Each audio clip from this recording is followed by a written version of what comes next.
Price the Lord. ஸ்தோத்திரம். திருமண அறிக்கை வாசிக்கப்படுகிறது. எண் 19/1 திருநாக்கரசு திரு சென்னை 82 வாசிக்கும் திருமதி என் சோபியா, திரு நாராயணன் சா லேட் இவர்களது குமாரத்தி ஜெயந்தி என்கிற கட்சியாளுக்கும் நன்னிலம் தாலுக்கா பேரளம் அயிலாம்பேட்டையில் மயிலாடுதுறை பகுதியில் வசிக்கும் திரு ஏ ஜான் தட்சிணாமூர்த்தி, திருமதி ஜெபசீலா மரகதம் இவர்களின் குமாரன் டி அருண் பிரதாப்புக்கும் திருமணம் செய்ய பெரியவர்களால் நிச்சயிக்கப்பட்டு வருகிற 15/7/2024 அன்று திருமணம் நடைபெற இருப்பதால் இதற்கு நியாயமான தடை இருக்குமானால் சபைக்கு தெரியப்படுத்தும், இல்லை என்றால் அமைதி காத்து பிள்ளைகளுக்காக திருமணம் ஆசீர்வாதமாக நடைபெறுவதற்காக ஜெபிக்க முடியாது கேட்டுக்கொள்கிறோம். இது முதல் அறிக்கையாக வாசிக்கப்படுகிறது. ஆமென். ஸ்தோத்திரம். இந்த நாளில் ஒரு தேவை செய்தியை நாம் தியானிக்க இருக்கிறோம். கர்த்தர் ஸ்தோத்திரம் உண்டாகட்டும். கடந்த வாரம் கர்த்தர் விரும்பும் கர்த்தருடைய ஸ்தோத்திரம் விருப்பமான ஒரு நல்ல சிறந்த குடும்பத்திற்கு முன்மாதிரியான கர்த்தர் ஸ்தோத்திரம் உண்டாகட்டும் தம்பதிகள் என்று சொல்லி ஸ்தோத்திரம் ஆக்கில்லா பிரிஸ்கில்லால் அவர்களை குறித்து நாம் தியானித்தோம். கர்த்தர் ஸ்தோத்திரம் உண்டாகட்டும். இந்த நாளில் கர்த்தருக்கு மகிமை உண்டாகட்டும். தேவனுடைய இருதயத்துக்கேற்ற தாவீது என்ற தலைப்பில் நாம் சத்தியத்தை தியானிக்க இருக்கிறோம். ஒரு வசனத்தை வாசிக்கலாம். அப்போஸ்தலர் நடபடிகள் புத்தகம் 13/22 பின்பு அவர் அவனை தள்ளினா, அதுக்கு முன்னாடி நீ வாசித்தீங்கன்னா ஸ்தோத்திரம் சவுலை தள்ளின்னு அர்த்தம். வாசிக்கலாம். கர்த்தரே தாவீதை ராஜாவாக ஏற்படுத்தி ஈசாயின் குமாரனாகிய தாவீதை என் இருதயத்துக்கு ஏற்றவனாக கண்டேன், எனக்கு சித்தமானவைகள் எல்லாம் அவன் செய்வான் என்று அவனை குறித்து. ஆமென். ஹல்லேலூயா. இந்த ஒரு சாட்சி வேற யாருக்குமே ஆண்டவர் சொல்லலை. ஈசாயின் குமாரனாகிய தாவீது என் இருதயத்துக்கு ஏற்றவன் அப்படின்னு சொல்லிட்டு அடுத்த வார்த்தை என்ன சொல்கிறாரு? ஆண்டவருக்கு சித்தமானதெல்லாம் என்ன செய்வானா? செய்வான் என்று ஆண்டவரே சொன்னதை நாம் பார்க்கிறோம். கர்த்தர் ஸ்தோத்திரம் உண்டாகட்டும். அதே அப்போஸ்தலர் நடபடிகள் 13/36 தாவீது தன் காலத்தில் தேவனுடைய சித்தத்தின்படி ஊழியம் செய்தான் இருக்கு. வாசிக்கலாம். தன் காலத்தில் தேவனுடைய சித்தத்தின்படி அப்போ அவருக்கு ஊழியம் செய்த பின்பு நித்திரை அடைந்தான். அப்போ ஸ்தோத்திரம் என்ன ஊழியம் அப்படின்போது தேவன் கொடுத்ததான அந்த மந்தையை, அதாவது தேவனுடைய ஜனங்களை இஸ்ரவேலர்களை அவன் மேய்த்தான் என்று வேதத்தில் சங்கீத புத்தகத்தில் வாசிக்கிறோம். ஸ்தோத்திரம். அது பாருங்க. ஆகவே எல்லாருக்கும் ஒவ்வொரு விதமான ஊழியங்கள் உண்டு. சோத்திர சபையினுடைய மேய்ப்பர்களுக்கு சோத்திர சபையை மேய்க்கக்கூடிய ஒரு ஊழியம் உண்டு. அதே போல் சபையில் ஊழியக்கார குடும்பங்களுக்கு ஊழியத்தின் முழு நேர ஊழியத்தின் காரியங்கள் உண்டு. அதே போல் சபையில் இருக்கிற எல்லாருக்கும், இரட்சிக்கப்பட்ட எல்லாருக்குமே ஏதோ ஒரு விதத்தில் கர்த்தருடைய ஊழியத்தை செய்ய தேவன் நம்மை முன்குறித்திருக்கிறார், நம்மை வேறுபடுத்திருக்கிறார். சோத்திரம் நம்மை அழைத்திருக்கிறார். ஹல்லேலூயா. சரி, கர்த்தர் ஸ்தோத்திரம் உண்டாகட்டும். இன்னொரு வசனம் கூட வாசிக்கலாம். 1 நாளாகமம் 29/28 வாசிங்க. 1 நாளாகமம் 29:28 யார் தாவீதை குறித்து சொல்லப்பட்டிருக்கிறது? அவன் தீர்க்காயுசும் ஐஸ்வர்யமும் மகிமையும் உள்ளவனாய். பாருங்க, இப்போ எப்படிப்பட்ட நல்ல சாட்சி பாருங்க. நல்ல முதிர் வயதில் மரணமடைந்த பின் அவன் குமாரனாகிய சாலமோன் அவன் ஸ்தானத்தில் அரசாண்டான். அவன் தீர்க்காயுசும் ஐஸ்வர்யமும் மகிமையும் உள்ள, அது தேவனே கொடுத்தது. தீர்க்காயுசை கொடுத்தார், ஐஸ்வர்யத்தை கொடுத்தார், மகிமை கொடுத்தார். நல்ல முதிர் வயதில் மரணம் அடைய செய்தார். ஹல்லேலூயா. ஸ்தோத்திரம். இது தாவீது குறித்ததான ஒரு முன்னுரியான சில காரியங்கள். தாவீது எந்த ஊரில் பிறந்தார்? இஸ்ரவேல் தேசத்தில் எப்ராத்தா என்று அழைக்கப்படுகிற பெத்லெஹேமில் பிறந்தார். அங்கே தான் நம்முடைய ஆண்டவராக இயேசுவும் பிறந்தார். ஹல்லேலூயா. இன்னும் சிறப்பு என்னன்னு கேட்டால் சோத்திரம், அந்த தாவீதின் சந்ததியில் தான் நம்முடைய ஆண்டவராக இயேசு கிறிஸ்து பிறந்தார். ஹல்லேலூயா. சோத்திரம். சரி, இப்போ நாம் அப்போ ஒரு 7 பாயிண்ட் பார்க்க போகிறோம். தாவீது எப்படிப்பட்ட தேவ மனுஷன் என்றால், கர்த்தரின் நாமத்தில் உள்ள வல்லமையை அறிந்திருந்தார். ஹல்லேலூயா. கர்த்தர் ஸ்தோத்திரம் உண்டாகட்டும். வேதத்தில் எல்லா பரிசுத்தவான்களையும் ஆண்டவரை தவிர மற்றவங்களெல்லாம் அவன் என்ற வார்த்தை தான் பயன்படுத்தப்பட்டிருக்கிறது. ஆகவே அப்படியே நம்ம வார்த்தையை சொல்லி நம்ம அப்படி தான் வாசிக்கிறோம். நம்மளும் நம்ம பிரசங்கத்தில் கூட சொன்னாலும் அது தப்பு இல்லை தான். ஆனாலும் கூட சோத்திரம் நமக்கு முன்பாக வாழ்ந்த இப்போ சோத்திரம் எத்தனை ஆயிரம் வருஷத்துக்கு முன்பாக கர்த்தர் சோத்திரம் உண்டாகட்டும். ஆண்டவராக இயேசு வருகிறதுக்கு 1000 வருஷத்துக்கு முன்பாக உள்ள மனுஷன் சோத்திரம் தாவீது. ஆகவே அவர் என்று நம்ம சொல்லுவது நல்லா இருக்குது. கர்த்தரின் நாமத்தில் உள்ள வல்லமையை தாவீது அறிந்திருந்தார் என்று பார்க்கிறோம். 1 சாமுவேல் 17ஆம் அதிகாரம் 45வது வசனத்தை வாசிங்க. 1 சாமுவேல் 17ஆம் அதிகாரம் 45ஆம் வசனம். அதற்கு தாவீது பெலிஸ்தேன் ஆகிய கோலியாத்தை நோக்கி தாவீது சொல்லுகிறார். என்ன சொல்கிறாரு? நீ பட்டயத்தோடும் ஈட்டியோடும் கேடகத்தோடு என்னிடத்தில் வருகிறாய், நானோ நீ இந்தித்த இஸ்ரவேலுடைய இராணுவங்களின் தேவனாகிய சேனைகளுடைய கர்த்தரின் நாமத்தில் உன்னிடத்தில் வருகிறேன். ஹல்லேலூயா. கர்த்தர் சோத்திரம் சொல்லுகிறாரு. எந்த தருணம் அப்படின்னு நமக்கு தெரியும் இல்லையா? சோத்திரம். கர்த்தர் என்ன செஞ்சிட்டாரு? ஆமாம், சவுல் ராஜ்யபாரத்துக்கு வந்த 2வது வருஷத்தில் சோத்திரம் தேவன் புறக்கணிச்சிட்டார். ஆனால் அதுக்கு பிறகு பார்த்திங்கன்னா 38 வருஷம் ஆட்சியில் ஆண்டாலும் தேவன் யார் கூட இல்லை, 2 வருஷம் தான் யார் கூட இருந்தார்? சவுலோடு இருந்தார். நல்லா கவனிக்கணும். சோத்திரம். இப்படி தான் சில காரியங்கள் இருக்கும். நம்ம தேவனுடைய அபிஷேகம், தேவன் நம்மோடு இருக்க வேண்டியது அவசியம். ஹல்லேலூயா. தேவனுடைய அபிஷேகம் இருந்தது. இன்றைக்கி அதுதான் முக்கியம். தேவையில்லாத காரியங்களுக்கு இந்த உலகம் இன்றைக்கி முக்கியம் கொடுக்குது. சோத்திர மற்றும் சில ஆட்கள் சத்தியத்துக்கு முக்கியம் கொடுக்காம வேறு காரியங்களுக்கெல்லாம் முக்கியம் கொடுத்துக்கிட்டு இருக்கிற காலத்தில் நம்ம இருக்கிறோம். நாமும் கர்த்தர் சோத்திரம் உண்டாகட்டும். தேவனுடைய சத்தியத்துக்கும் வார்த்தைகளுக்கும் அவருடைய அபிஷேகத்துக்கும் அவருடைய நாமத்துக்கும் நாம் மகிமை செலுத்துவர்களாக இருக்கணும். ஆமீன். ஹல்லேலூயா. கர்த்தர் சோத்திரம் உண்டாகட்டும். அப்போ அந்த அபிஷேகம், அந்த கர்த்தர் கொடுத்த சாமியல் மூலமாக கர்த்தர் கொடுத்த அந்த அபிஷேகமானது அப்போ கர்த்தர் சோத்திரம் உண்டாகட்டும். தாவீதுக்குள்ளாக தேவனுக்காக வைராக்கியமாய் செயல்பட வேண்டிய தேவனுடைய ஜனங்களுக்காக நிற்க வேண்டிய அந்த ஒரு வைராக்கியத்தை கொடுத்தது. ஹல்லேலூயா. சோத்திரம். ஆகவே நாங்கள் சொல்கிறாரு, அந்த பெலிஸ்தனை நோக்கி நீ எப்படி வருகிறாய்? பட்டயத்தோடும் ஏட்டியோடும் கேடகத்தோடும் என்னிடத்தில் வருகிறார். ஒரு யுத்த ஆயுதத்தோடு கூட உலகப்பிரகாரமாக ஒரு யுத்த வீரன் எப்படி இருப்பானோ அந்த அவைகளிலிருந்து அணிந்து கொண்டு வருகிறாய். நான் இவையெல்லாம் கொண்டு நான் வரல, நான் இதை கொண்டு தான் வர்றேன். நானும் நீ நிந்தித்த இஸ்ரவேலுடைய இராணுவங்களின் தேவனாகிய சேனைகளுடைய கர்த்தரின் நாமத்தில் உன்னிடத்தில் வருகிறேன். ஹல்லேலூயா. அந்த கர்த்தருடைய நாமம் என்ன? அதுதான் இயேசு, ஜீசஸ். ஹல்லேலூயா. இந்த நாமத்தை நம்ம நல்லா வாயை திறந்து உச்சரிக்கணும். கர்த்தர் சோத்திரம் உண்டாகட்டும். பாருங்கள், அந்த நாமத்தை குறித்து பார்க்குறோம். பாருங்கள், பிலிப்பியர் 2ஆம் அதிகாரம் 10-11 வசனத்தில் வாசிக்கும் போது அந்த நாமத்திற்குடைய மகத்துவம் வல்லமை வெளிப்படுகிறது. வாசிக்கலாம்.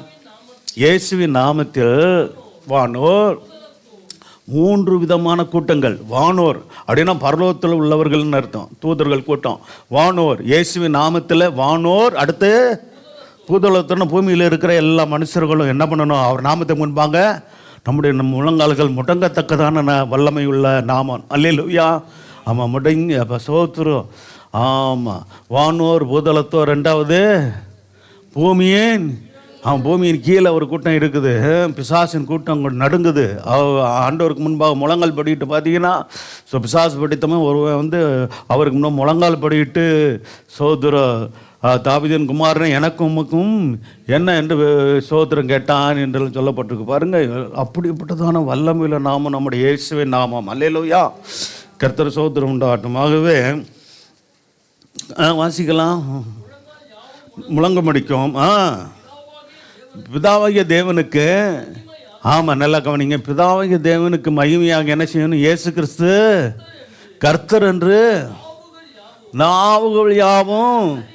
ஆமாம், நம்முடைய ஆண்டவராக இயேசு கிறிஸ்துவை வெறும் இயேசு அப்படி சொல்லாமல் கர்த்தராகிய இயேசு கிறிஸ்து என்று சொல்லத்தக்கதாக நம்முடைய நாவுகள் அறிக்கை பண்ணணும்.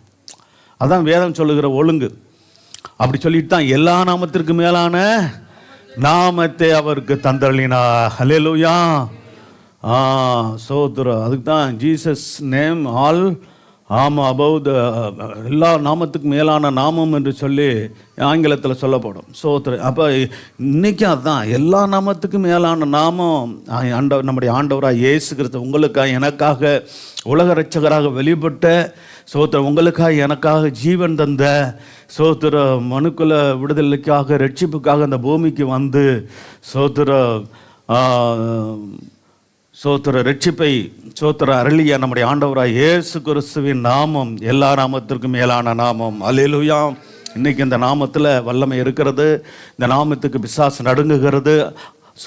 பாதாள வல்லமைகள் அடங்கி போகிறது என்று பார்க்கிறோம்.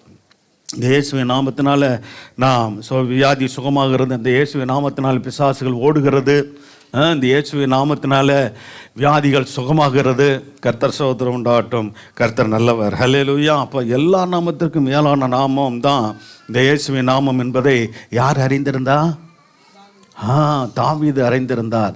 தன்னுடைய வம்சத்தில் பாருங்க, அங்கே ஒரு வசனம் இருக்கு பாருங்க. உன்னுடைய இதே அப்போஸ்தலர் புத்தகத்தில் இதிலே இருக்குதா? நான் என்ன பண்ணுவேன், ஒன்று இதில் கிறிஸ்துவை எழுப்புவேன் என்று அவன் சொல்லியிருந்ததை அவன் அறிந்திருந்தான் என்று இருக்கிறது. இதில் இருக்குது இந்த வசனத்தில்.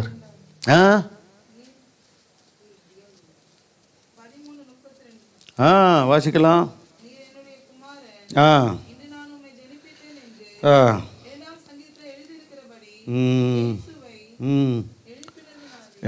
சரி, இப்போ பாருங்க, இந்த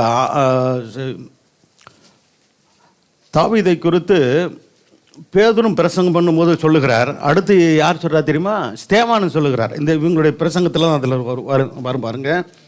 நிச்சயமாய் பாருங்க. சோத்திரம். நானே வாசிங்க, இல்லைன்னா நான் சொல்கிறேன். சத்தியம் பண்ணியிருந்தானா உன்னுடைய இதில் கிறிஸ்துவை எழுப்புவேன் என்று என்ன சொன்னிருந்தானா? கர்த்தர் சோத்திரம் உண்டாகட்டும் சொல்லியிருந்தார்னு இருக்குது. இதே அதிகாரத்தில் இருக்குதா? இங்கே இருக்குது பாருங்க. இப்போ டக்குன்னு ஞாபகப்படுத்துறதுனால சொல்கிறேன் நான்.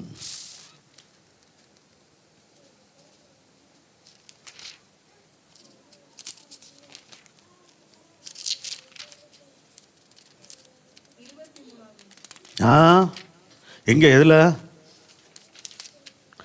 13 தானே? சரி, 13 வாசிக்க. 23 வாசிக்கலாம். சந்நிதியிலையா சந்ததியிலையா?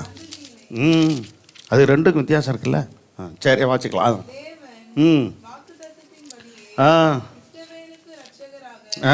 சோத்திரம். பார்த்தீங்களா? சோத்திரம். அப்போ சோத்திரம் அவனுடைய சந்ததியில், யாருடைய சந்ததியில்? தாவீதின் சந்ததியிலே தேவன் தமது வாக்குத்தத்தத்தின்படி இஸ்ரவேலுக்கு இரட்சகராக இயேசுவை எழும்ப பண்ணுவார்னு யாருக்கு தெரியுது? யாருக்கு சொல்லப்பட்டது? கர்த்தர் சோத்திரம் உண்டாகட்டும் தாவீதுக்கு சொல்லப்பட்டதை நீங்கள் பார்க்கலாம். சோத்திரம். இன்னும் சில காரியங்கள்லாம் இருக்குது. சரி, கர்த்தர் சோத்திரம் உண்டாகட்டும். கர்த்தர் நல்லவர். அடுத்து நீங்கள் பார்த்தீங்கன்னா சோத்திரம், அவன் தாவீது என்ன செஞ்சார்னா போகக்கூடிய இடத்திற்கு போனார். அவரை குறித்து நீங்கள் பார்த்தீங்கன்னா சோத்திரம் தேவனுடைய திட்டத்தின்படியே, தேவனுடைய சித்தத்தின்படியே அநேக காரியங்களை அவர் அறிந்து செயல்பட்டதை நாம் பார்க்கலாம். சில வசனங்கள் வாசிக்கலாம். 1 சாமுவேல் 23 அதிகாரம் 13 வசனத்தை வாசிங்க. 1 சாமுவேல் 23 அதிகாரம். ஆகையால் தாவீதும் ஏறக்குறைய எழும்பி கேகிலாவை விட்டு புறப்பட்டு போகக்கூடிய இடத்திற்கு போனார்கள். இப்போ எங்கே இல்லை?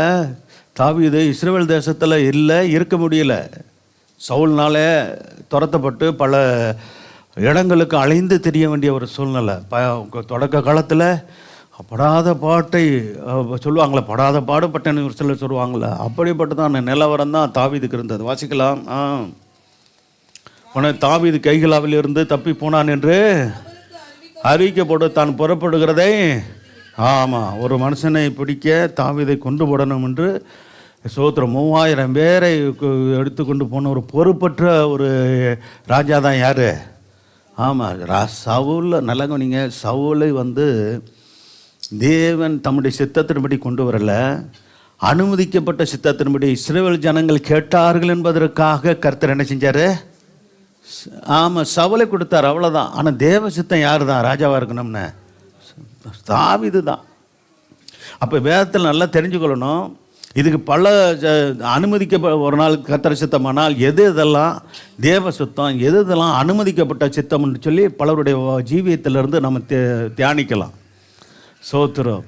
அப்போ சில காரியங்கள் சோத்திரம் தேவனே சில காரியங்களை தேவனுடைய ஜனங்களுடைய விருப்பத்திற்கேற்றபடி அனுமதித்திருப்பார். அது தேவனுடைய சித்தமாக இல்லை, ஆனால் அது அவர்களுடைய விரும்பினதுனால கேட்டதுனால அவர் கொடுத்துருப்பார்.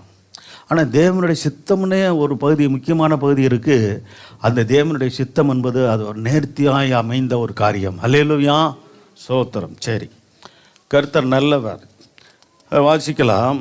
சோத்திரம் 23:13 வாசம் முடிச்சாச்சா? தான் அடுத்து பார்த்தீங்கன்னா அதே 1 சாமுவேல் 20ஆம் அதிகாரம் 10ஆம் வசனத்தை வாசிங்க. தாவீது யோனத்தானை நோக்கி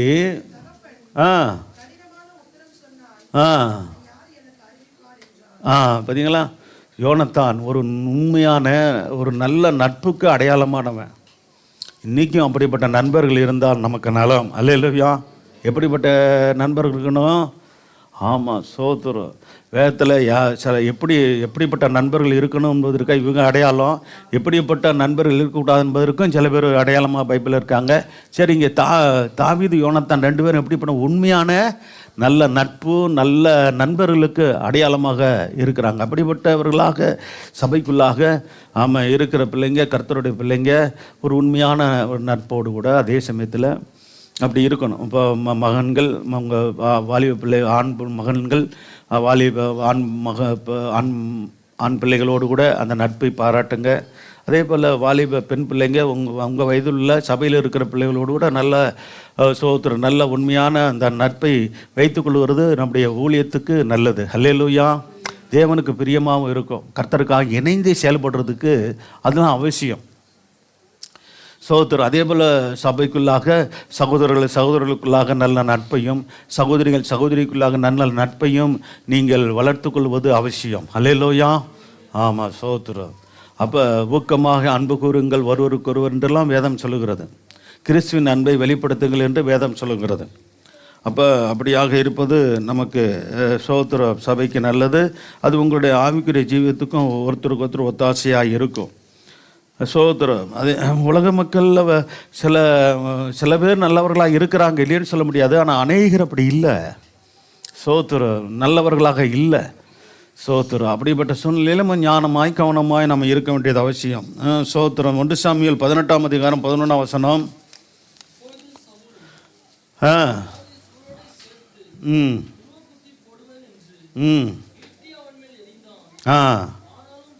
பார்த்தீங்களா, காரிய சமத்தன் ரொம்ப ஞானவான்.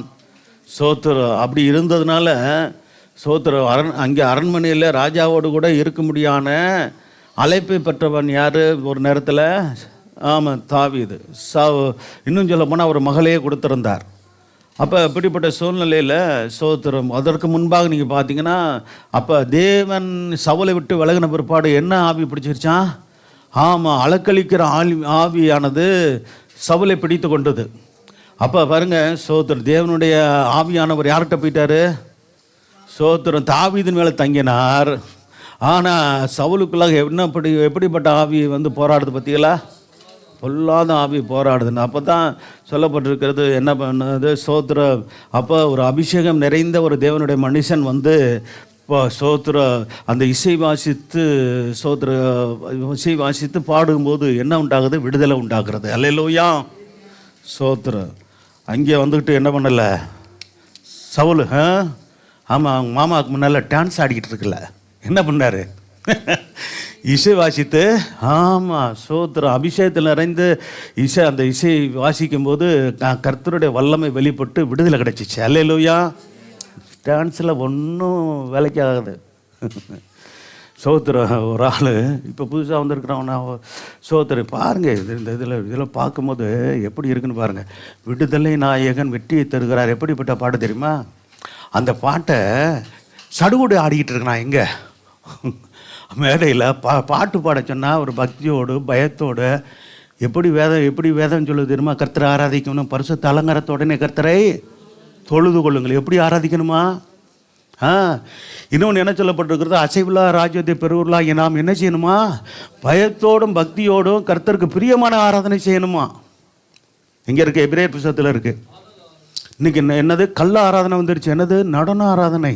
சடுகுடு ஆடுறாங்க. சோத்திரம் இப்படி போகிறான், என்ன இப்படி போகிறான்.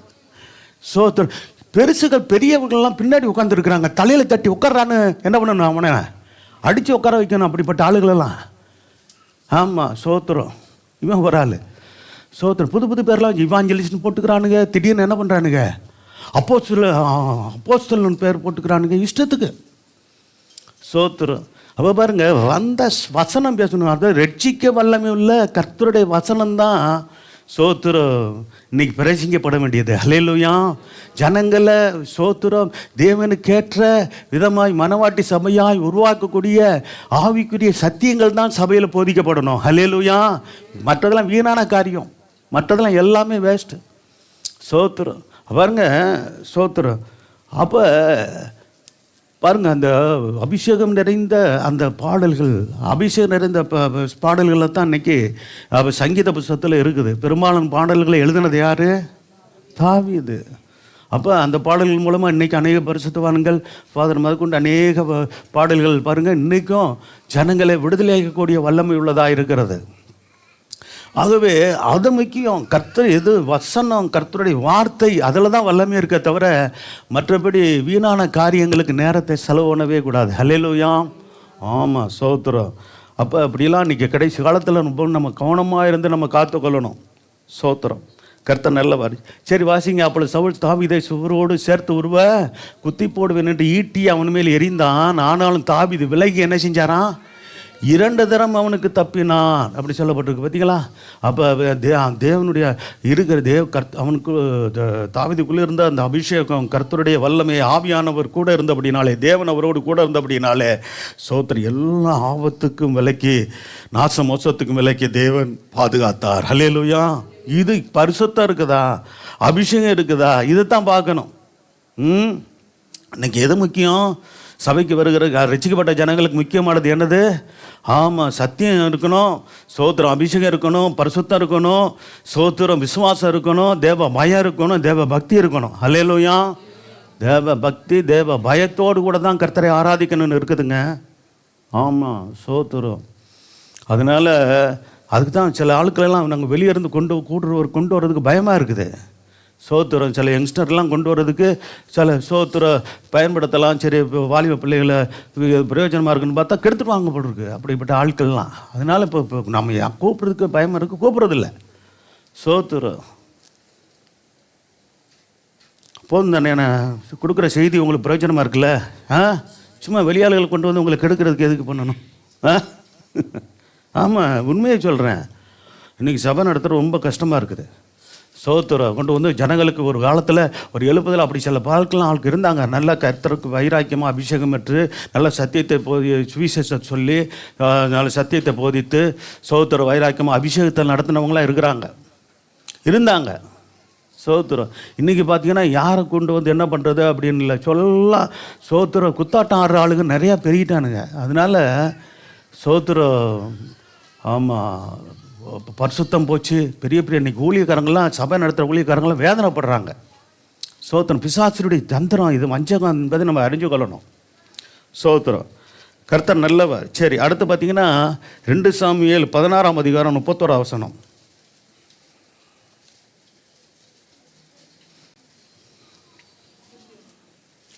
2 சாமுவேல் 16:31 இல்லையா? அப்படி இல்லையா? 1 சாமுவேல் 18:11 வாசாச்சா?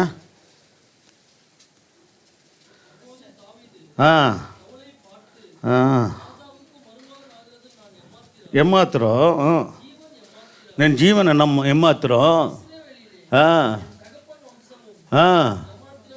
பார்த்தீங்களா? அப்போ தன்னை தாழ்த்த வேண்டிய இடத்துல தாழ்த்தி சோத்திர ராஜா சொல்கிறாரு, சோத்திர சவுல் சொல்கிறாரு, அவர் மகனே கொடுக்குறேன் சோத்திரம். அதே வேளையில் நீ யுத்தத்தில் போய் என்ன பண்ணணும், ஆமாம் 100 பேரை பெலிஸ்தனை கொண்டு வந்துரு அப்படின்னு.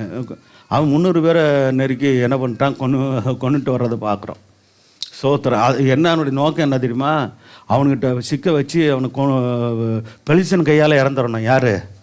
தாவீது. பாருங்கள் எப்படிப்பட்ட எண்ணம் பாருங்கள். மீகாலை இளைய மகளை கொடுத்து மகளே தரேன்னா, அப்புறம் கல்யாணம் பண்ணி கொடுத்தான். 2வது மகளை கல்யாணம் பண்ணி கொடுத்து சோத்திரம் அப்புறம் கொல்றதுக்கு வகை தேடுறதாக பார்க்குறோம். அப்படிப்பட்ட இருந்தப்போ சவுலுக்குள்ள இருந்ததான காரியங்கள் பார்த்தீங்கன்னா, கர்த்தர் அபிஷேகம் போயிடுச்சு, கர்த்தர் இல்லை. அதே வேளையில் என்ன அதுக்கு பிற்பாடு என்னென்ன இருந்துச்சுன்னு பார்த்தீங்கன்னா, சோத்திரம் தேவனுடைய மனுஷனாகிய சோத்திரம் தாவீது மேலே கசப்பு, பழிவாங்கும் எண்ணம், கொலை செய்யக்கூடிய அந்த கொடூர புத்தி, இதுதான் இருந்தது. அதனால தான் கடைசியாக நீங்கள் பார்த்தீங்கன்னா இது சவுளுடைய ராஜ்யம் சரியாகவே இல்லை. மேற்கொண்டு கடைசியாக அவன் மரணமும் பரிதவிக்கக்கூடிய மரணமாக இருந்ததை பார்க்குறோம். கர்த்தர் சோத்திரம். 3வதாக எப்பொழுதும் கர்த்தரிடம் விசாரித்தான் என்று பார்க்குறோம். 2 சாமுவேல் 2:1 வாசிங்க. 2 சாமுவேல் 2ஆம் அதிகாரம் 1ஆம் வசனம்.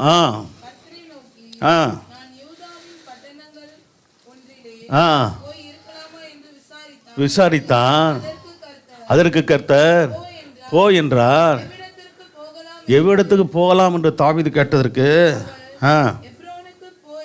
பார்த்தீங்களா? 3வது முக்கியமானது, எந்த ஒரு காரியத்திலையும் கர்த்தரிடத்தில் விசாரிக்கிற கோணம். அல்லேலூயா. ஆமாம். ஸோ தேவனுடைய இப்போ இந்த தருணத்தில் சவுல் இறந்தாச்சு, யுத்தத்தில் இறந்தாச்சு. இறந்த பிற்பாடும் ஆண்டவரே, அதான் சவுல் இறந்தாச்சு, உடனே எனக்குன்னே அபிஷேகம் பண்ணியிருக்கிறீங்களே, உடனே ராஜ்யபாரத்தை கொடுங்க அப்படின்னு கேட்டாரா தாவீது? ஆண்டவரே, அப்படிப்பட்ட சூழ்நிலை நான் எங்கே போயிருக்கேன் ஆண்டவரே. இப்போலாம் இது வரைக்கும் அந்நிய தேசத்தில் நான் ஒளிஞ்சு மறைஞ்சு காடுகளிலும் குகைகளிலும் நானும் என்னோடு கூடிய ஒரு கூட்டமும் நாங்கள் வாழ்ந்து கொண்டு இருந்தோம். இப்போ இந்த சூழ்நிலையில் என்ன செய்கிறது ஆண்டவரை அப்படின்னு கேட்கும்போது ஆண்டவர் என்ன சொல்கிறாரு? சோதரம் அப்படி எப்படி கேட்டார்? நான் யூதாவின் பட்டணங்கள் ஒன்றில் போய் இருக்கலாமா? ஏன்னா யூதாவின் வம்சத்தில், யூதாவின் கோத்திரத்தில் அப்போ தாவீது பிறந்தவர் இல்லையா? சோத்திரம். அப்போ யூதாவின் பட்டணம் தனக்கு பாதுகாப்பாக இருக்கும் என்று பார்க்குறேன். இப்போ சவுல் இறந்தாலும் அது பிறப்பாக யார் வந்தா? சவுல் குமாரன் ஒருத்தன் தான், அவன் பேர் இருக்குது இல்லையா? அவனை ஆட்சியில் யார் கொண்டு வந்தா? சவுலின் படைத்தலைவனாகிய அப்னேர் கொண்டு வந்தான்னு பார்க்குறோம். அதனால இப்போயும் கேட்குறாரு, நான் என்ன செய்ய ஆண்டவரை? எப்போ பாருங்க சோத்திரம். ஆண்டவர்கிட்ட இப்படி செய்கிறேன் ஆண்டவரே, அப்படி செய்கிறேன் ஆண்டவரே. இல்லை ஆண்டவரே, நான் என்ன செய்ய? அல்லேலூயா. நீங்களும் நான் இன்றைக்கி அப்படித்தான். எந்த ஒரு சூழ்நிலையாக இருந்தாலும், பாதகமான சூழ்நிலையாக இருந்தாலும் நம்ம ஆலோசனை கேட்கணும், சாதகமான சூழ்நிலையாக இருந்தாலும் நமக்கு சோத்திரம். அப்போ இப்படிலாம் நமக்கு ஐடியா இப்படிலாம் இருக்குது, நம்ம இப்படி செய்யவா ஆண்டவரை, நான் அப்படி செஞ்சிடறேனே அப்படிலாம் கேட்கல. நான் என்ன செய்ய சித்தமாக இருக்கிறேன். அல்லேலூயா. ஆண்டவருக்கு பிரியமான ஜபத்தில் ஒரு ஜபம் அல்லது வேண்டுதல் இருக்குமானால் அது என்னது? அது அப்போ இதே வார்த்தையை யார் கேட்டது? புதிய ஏற்பாட்டில் அப்போஸ்தலன் பவுல் கேட்டாரா? ஆண்டவரால் சந்திக்கப்படும் போது, ஆண்டவரே, நான் என்ன செய்ய சித்தமாக இருக்கிறேன். இன்றைக்கும் நம்ம எந்த ஒரு காரியமாக இருந்தாலும் இதை நம்ம கேட்கணும். ஆண்டவரே, நான் என்ன செய்யணும் ஆண்டவரே, என்ன செய்ய சித்தமாக இருக்கிறேன். என் குடும்பத்தை குறித்த உடைய சித்தம் என்ன? என் பிள்ளைகளை குறித்த உடைய சித்தம் என்ன? நீங்கள் தொழிலோ வியாபாரமோ வேலையோ சோத்திரம் ஒரு மாதிரி குழப்பமான சூழ்நிலையில் சோத்திரம் வழி தெரியாமல் சோத்திரம் என்ன முடிவெடுக்கணும்னு சொல்லி நீங்கள் தவிக்கிற நேரத்தில் ஆண்டவர்கிட்ட கேட்கணும், ஆண்டவரே, நான் என்ன செய்யட்டும். அல்லேலூயா. அப்போ ஆண்டவர் அருமையான ஆலோசனை கொடுப்பார். ஜபத்தில் இருக்குன்னு கேட்கணும், அதுக்கு நேரம் செலவழிக்கணும். கர்த்தர் சோத்திரம் உண்டாகட்டும். அப்போ என்ன சொன்னார்? முதல்ல எங்கே போய் இருக்கலான்னு கேட்க, யூதாவின் பட்டணம் ஒன்றில் போய் இருக்கலாமா அப்படின்னு கேட்டபோது அதுக்கு என்ன சொன்னார்? கர்த்தர் போன்னு சொல்லிட்டாரு. மறுபடியும் அது தெளிவாக கேட்குறாரு, எவ்விடத்துக்கு நான் போகலாம் ஆண்டவரை அப்படின்னு கேட்டதுக்கு ஆண்டவர் என்ன சொன்னார்? யூதாவின் பட்டணத்தில் ஒரு பட்டணம் என்னது? எப்ரோன். அந்த எப்ரோனில் போய் இருந்தார். அந்த எப்ரோனில் தான் 7 வருஷம் அவர் யூதாவின் ராஜாவாக இருந்தார். அல்லேலூயா. அதுக்கு பிற்பாடு 33 வருஷம் சமஸ்த இஸ்ரவேலுக்கும் ராஜாவாக கர்த்தர் உயர்த்தினார். அல்லேலூயா. கர்த்தர் ஸ்தோத்திரம் உண்டு. கர்த்தர் நல்லவர். அப்போ கர்த்தர் இடத்துல ஆண்டவருடைய பிள்ளைகள் ஊழியர்லாம் நாங்களும் எந்த ஒரு காரியத்துக்கும் விசாரிக்கணும். நீங்களும் ஊழியத்தின் காரியங்கள், சபையின் காரியங்களை விசாரித்து செய்கிறோம். ஆண்டவர் என்ன செய்யணும், நம்முடைய சித்தம் என்ன வெளிப்படுத்துங்க, இப்படி என்ன இப்படி போகணும், எல்லா சூழ்நிலையிலும் நம்ம ஆண்டவர்கிட்ட ஆலோசனை கேட்கணும். அதே போல் நீங்களும் உங்கள் குடும்ப வாழ்க்கை, சௌத்திரம், தொழில், வியாபாரம், வேலை, பிள்ளைகளுடைய படிப்பு, எதிர்காலம், திருமண காரியம் எல்லாத்துக்கும் ஆலோசனை கேளுங்க. அருமையான ஆலோசனையை கொடுத்து நல்வழியில் நடத்துகிற நல்ல ஆண்டவர் நம்முடைய இயேசு, நம்முடைய கர்த்தராகிய இயேசு கிறிஸ்து. அல்லேலூயா. சரி, கர்த்தர் ஸ்தோத்திரம் உண்டாகட்டும். அடுத்து பார்த்தீங்கன்னா இன்னொரு வசனத்தை வாசிங்க. 1 சாமுவேல் 30ஆம் அதிகாரம் 8ஆம் வசனத்தை வாசிங்க. 1 சாமுவேல் 30ஆம் அதிகாரம் 8ஆம் வசனம். ஸ்தோத்திரம்.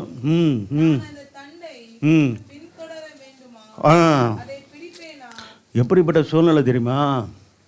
ஸ்தோத்திரம். அப்போ அந்நிய தேசத்தில் இருக்கும்போது ஆகீஸ் என்ற ராஜாவுடைய ஊரில் இருக்கிறார். அவன் கேட்கலாம் என்ற ஒரு பட்டணத்தை கொடுக்குறான், இங்கே தங்கிக்க அப்படின்னு. அவரோடு கூடிய ஜனங்கள் இருக்கிறாங்க. இவர் போய் அவங்களுக்கு என்ன பொழைப்புக்கு, சாப்பாட்டுக்கு வந்து எல்லாருக்கும் என்ன பண்ணுறது, எங்கேயாவது போய் என்ன பண்ணணும். ஒரு நல்ல மனுஷனை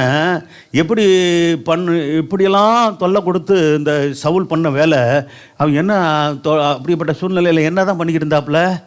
சில இடங்களில் போய் அந்நிய ஜனங்கள் மத்தியில் போய் யுத்தம் பண்ணி சில இடத்துல கொள்ளையடிச்சு இந்த நிலைமைக்கு கொண்டு வந்து விட்டது யார்? இந்த சவுல் பண்ண வேலை. அப்போ இந்த வசனத்தை வாசிச்சிடலாம். தாவீது கர்த்தரை நோக்கி, நான் அந்த தண்டை பின்தொடர வேண்டுமா? அமலேக்கியருக்கு ஒரு கூட்டம் வந்து என்ன பண்ணிட்டானுங்க, ஆமாம், அவங்க அந்த கேகிலா பட்டணத்தில் வந்து தாவீதுடைய மனைவி, பிள்ளைகள், அடுத்து அவருடைய ஆட்களுடைய அவங்களும் நூற்றுக்கணக்கான பேர் இருக்கிறாங்க. 400 பேர் இருந்ததாக சொல்லப்பட்டிருக்கிறது. அவங்க மனைவி, பிள்ளைங்க, எல்லாரையும் கொண்டு போயிட்டான். அப்போ வந்து பார்க்குறாங்க. அதுக்கு முன்னாடி வசனத்தை பார்த்தீங்கன்னா வந்து அது பார்த்தா ஒருத்தரையும் காணோம். எல்லாரும் அவங்க மனைவி பிள்ளைகளை காணணுன்னு ஒரே கூக்குரலாகி போச்சு. இன்னொன்று என்ன தெரியுமா, யார் மேலே கோபம் திரும்பிடுச்சு? தாவீதுடைய அந்த ஆட்களுக்கு, தாவீது மேலே, ஒன்றால் தானே எங்கள் மனைவி பிள்ளைகளும் போனாங்க அப்படின்னு கல்லெறிஞ்சி என்ன பண்ணவங்களாம், கல்லெறிய பார்த்தானுங்களாம், பொண்ணுபுற பார்த்தானுங்களாம். அப்போ வேதத்தில் அந்த ஒரு வசனம் எனக்கு பிடிக்கும், கர்த்தருக்குள் தன்னை திடப்படுத்தி கொண்டான். அல்லேலூயா. பாருங்க, அப்போ நெருக்கமான சூழ்நிலையில் கர்த்தருக்குள் நம்ம திடப்படுத்தணும். ஸ்தோத்திரம். அதுக்கு முன்னாடி இந்த வசனம் இருக்குது இல்லையா? ஸ்தோத்திரம். வாசிக்கலாம். மிகவும் என்ன செய்யணானா, மிகவும் நெருக்கப்பட்ட ஒரு சூழ்நிலை, மிகவும் நெருக்கப்பட்டான். சகல ஜனங்களும்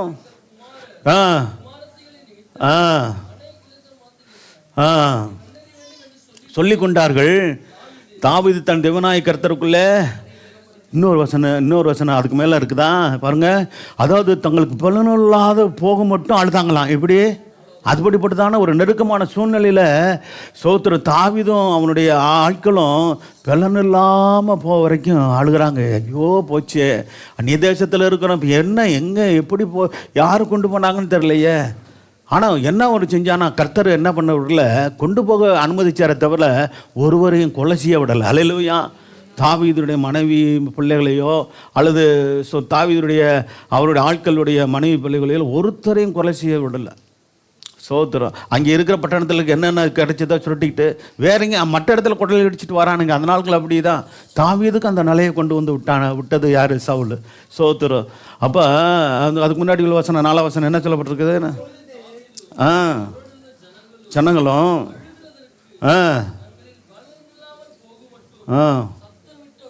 அப்படி அழுதானும் இருக்கா உங்களுக்கு? நான் ஒரு தருணத்தில் அப்படி அழுவ வேண்டிய சூழ்நிலை வந்துச்சு. அப்படி அழுதான் நான். சோத்திரம். அப்போ பலனில்லா போல மட்டும் என்ன பண்ணுறது? அழுகிறேன். அதாவது ஒன்றுமே அந்த நேரத்தில் தெரியாது, என்ன பண்ணுறது, எது பண்ணுறது, அவ்வளோதான் போச்சு. சோத்திரம். நமக்கு ஆதரவாக இருந்தது நம்ம மனைவி பிள்ளைகள் தானே கூட இருந்தது. அந்நிய தேசத்தில் ஒரு நம்ம சோத்திரம், நம்முடைய சொந்த தேசத்தில் இருக்க இவங்க பூரா எல்லாரும் யார்? இஸ்ரவேலர்கள். ஆமாம், சொந்த தேசத்தில் இல்லாதபடிக்கு பண்ண கொடுமை பார்த்தீங்களா? சோத்திரம். சவுல். அதனால தான் அவனுடைய கடைசி காலம் பரிதவிக்கப்பட்ட காலமாக போச்சு. நம்மளுக்கும் ஒரு எச்சரிப்பு. அதுதான் சொல்லப்பட்டிருக்கு வேதத்தில் சொல்லப்பட்ட ஒவ்வொரு காரியமும் புதிய ஏற்பாடு சபைக்கு என்னது? எச்சரிப்பு. சோத்திரம். ஆமாம், ஒரு சிலர் சொல்கிற ஆளுக்கு சொல்கிறானுங்க, சோத்திரம் பழைய ஏற்பாடுலாம் தேவையில்லைங்க, புதிய ஏற்பாடு மட்டும் போதுங்க அப்படின்னு சொல்கிறது. அது மட்டும் இல்லாமல் அவனுக்கு இஷ்டத்துக்கு என்ன பண்ணுறது, ஆமாம் சோத்திரம் வசனத்தை தப்பாக வியாக்கியானம் பண்ணுறது இன்றைக்கி நிறையா ஆகிப்போச்சு. அதுதான் அப்படியே கள்ள போதகர்கள் நிறைய பெருகிட்டானுங்க. சோத்திரம் ஆமாம் உபதேசமும் போதகர்களும் பெருகி இருக்கிற காலத்தில் நம்ம இருக்கிறோம். கர்த்தர் சோத்திரம் உண்டாகட்டும். அப்படி நிறைய காரியங்கள் இருக்குது. இன்னைக்கு இந்த காலத்தில் ரொம்ப கவனமாக இருக்கணும். சோத்திரம். அப்போ அழுகிறதுக்கு அப்பொழுது தாவீது அவனோடு இருந்த ஜனங்கள் அழுகிறதுக்கு தங்களில் பலன் இல்லாமல் போக மட்டும் எப்படி அழுதாங்களாம், சத்தம். எல்லாம் அழுதவங்க பூரா எல்லாம் ஆம்பளைங்க, எல்லாம் மனைவி பிள்ளைகளாம் கொண்டு போயாச்சு.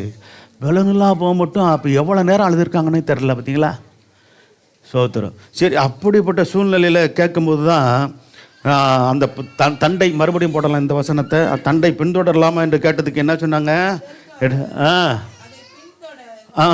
பின்தொடர்ந்து போ, நீ என்ன செய்வ, நீ பிடித்து. ஆமென், அல்லேலூயா.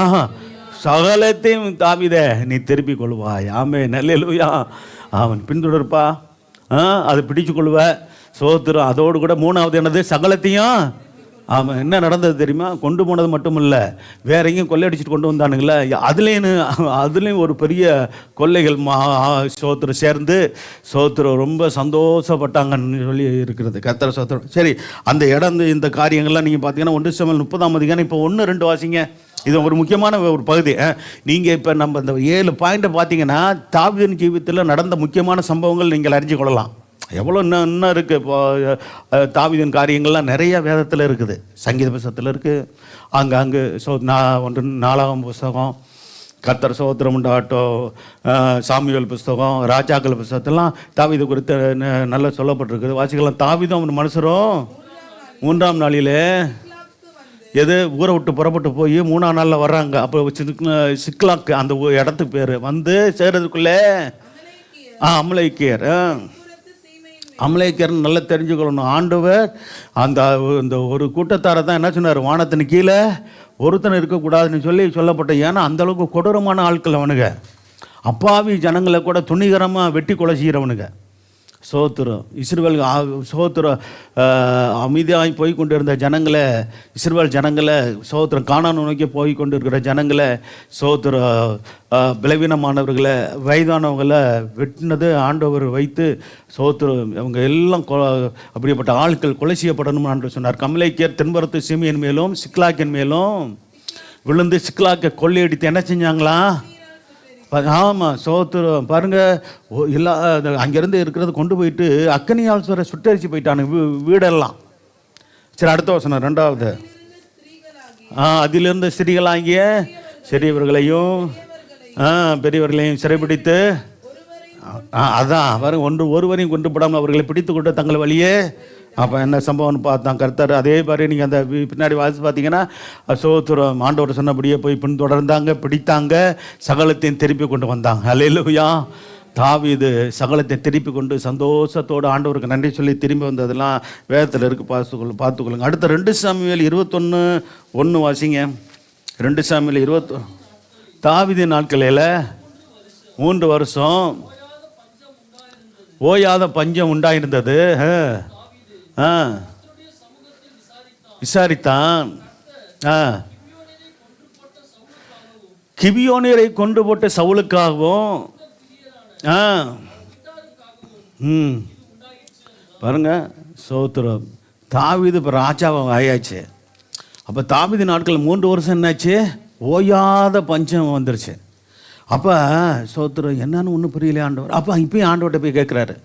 ஆண்டவர் பேசுகிறார். என்ன சொல்கிறாரு, அப்போ தாவீது கர்த்தருடைய சமூகத்தில் போய் என்ன பண்ணான், விசாரித்தான்னு இருக்குது. அப்போ விசாரித்த போது தான் உண்மை தெரியுது. அப்போ இப்படி இருக்குமோ அப்படி இருக்குமோ, எந்த பஞ்சம் வந்தது காரணம் என்னதான் இருக்கும் ஏதா இருக்கும்னு சொல்லிட்டு சிந்திச்சு கொண்டு இருக்கல, ஆண்டவர் சமூகத்தில் போய் விசாரிக்கிற காரியம். அல்லேலூயா. இந்த பழக்கத்தை நம்ம வச்சுக்கணும். ஆண்டவர் சமூகத்தில் என்ன செய்யணும், எந்த ஒரு சூழ்நிலையாக இருந்தால் ஆண்டவர் சமூகத்தை நான் என்ன ஆண்டவர் எனக்கு ஒன்றும் புரியல, அதை நீ வெளிப்படுத்துங்க, நான் என்ன செய்யணும்னு வழிகாட்டுங்க, அப்படி ஜெபிக்கிற பழக்கம் நமக்கு வேணும்.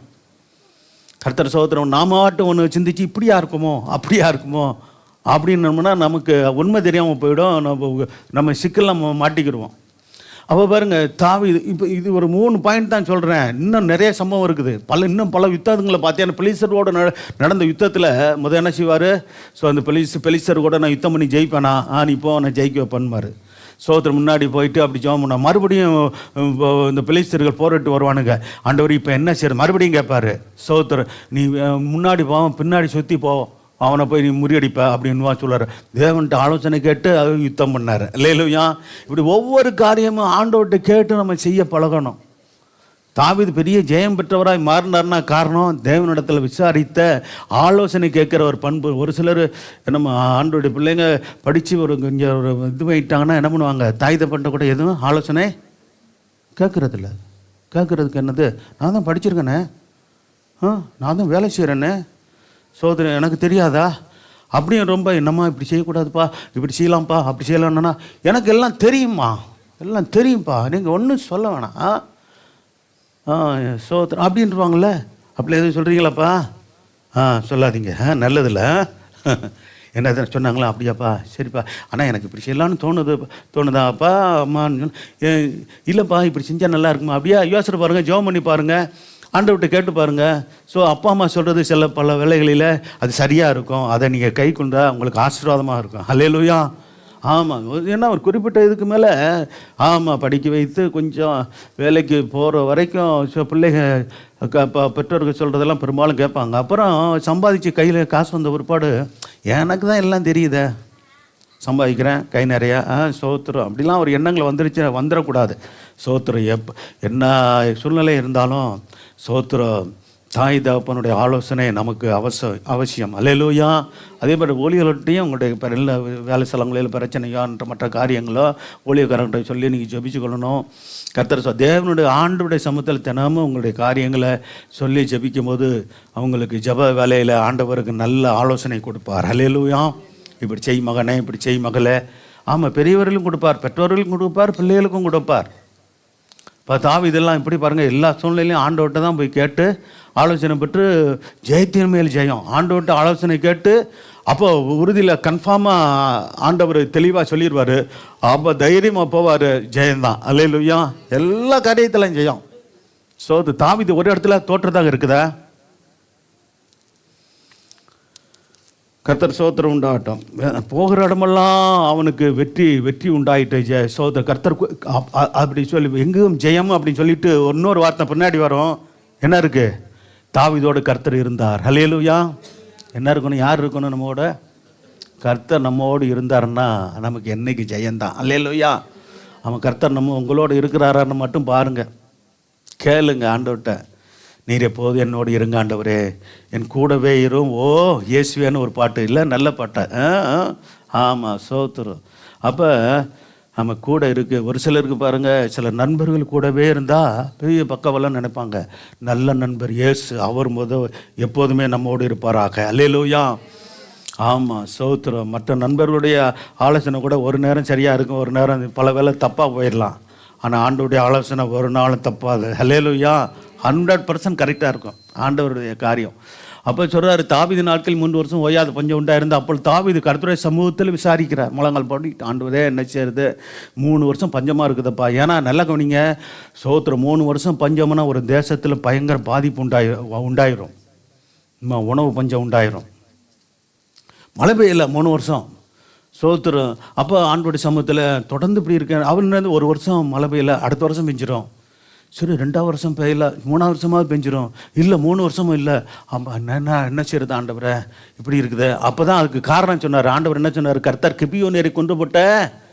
ஆமாம், பார்த்தீங்களா? கிபியோனியரை அவங்க ஏமாட்டி சில காரியங்கள் யோசுவாவோட பண்ணாங்க. அதெல்லாம் பைபிள் இருக்குது. ஆனால் அவங்க கூட யார் உடன்படிக்கை பண்ணியாச்சு? இஸ்ரவேலர்கள் உடன்படிக்கை பண்ணியாச்சு. நான் உங்களை கொல்ல மாட்டோம், நீங்கள் எங்களோட இருங்க, எங்களுக்கு என்ன செய்யணும் நீங்கள்? ஆமாம், சோத்திரம். தண்ணீர் எடுக்கிறவர்களாகவும் விறகு வெட்டி கொடுக்குறவர்களாகவும் இருக்கணும். சோத்திரம் என்று சொல்லி அவங்கள வச்சுக்கிட்டாங்க. சோத்திரம். இதெல்லாம் இருக்குது இந்த கிபியோனியர்.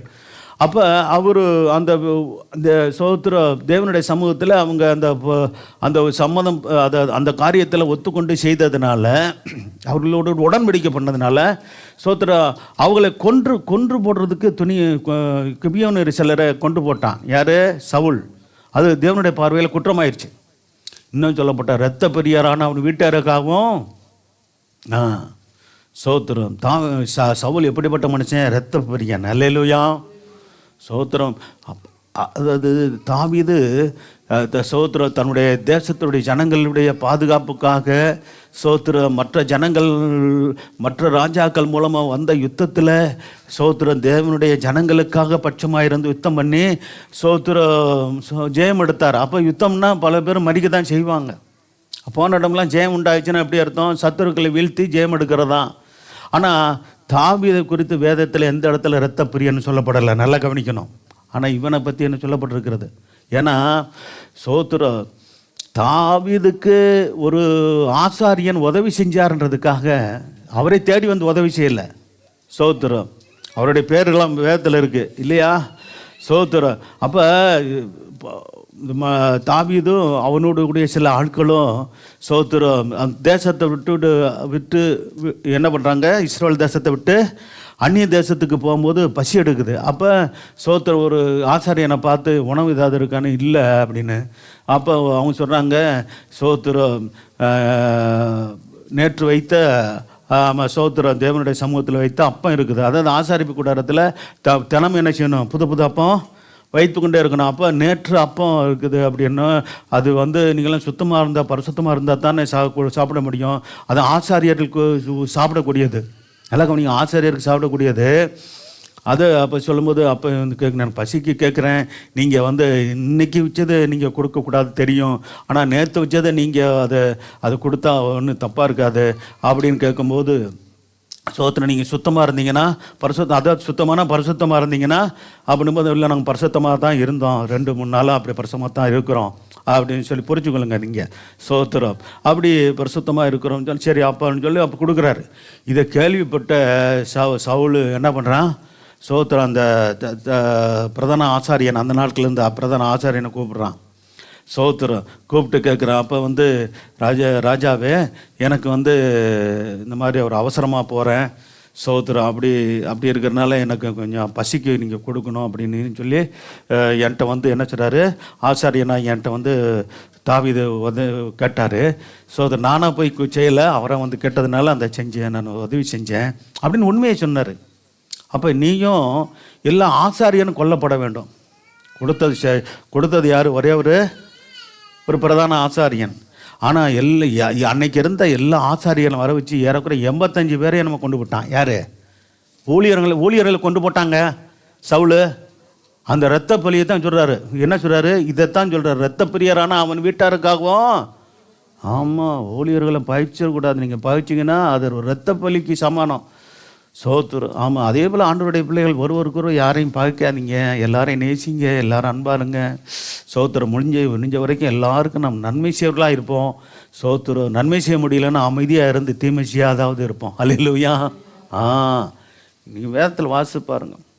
தோவேக்கன்கிறவன் தான் அந்த தகவலை சொன்னது. இந்த மாதிரி இவன் ஹெல்ப் பண்ணா ஆசாரியன் அப்படி சொன்ன கொண்டு வாடா அப்படின்ட்டு. எவ்வளோ பெரிய ஒரு கொடுமைக்காரன் பாருங்க சவுல். சோத்துர ஒரே ஒருத்தனை அந்த தப்பு பண்ணது ஒரு ஆள்.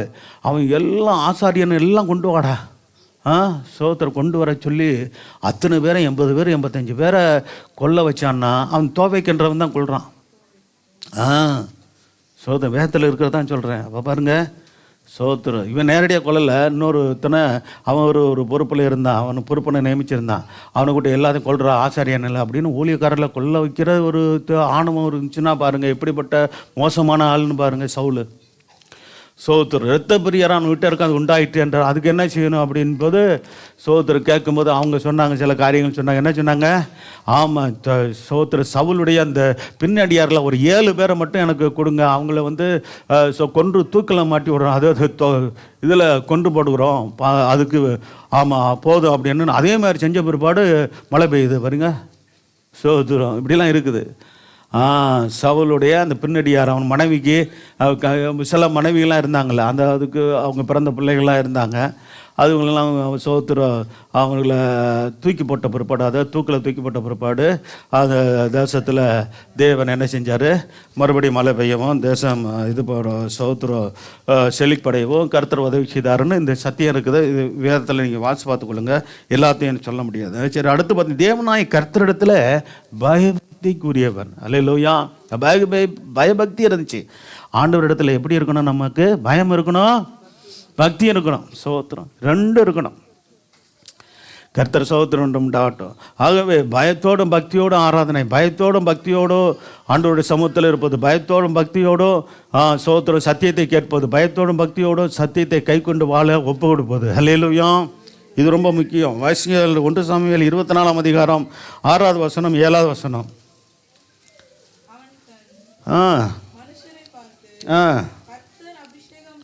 கர்த்தர் அபிஷேகம் பண்ணின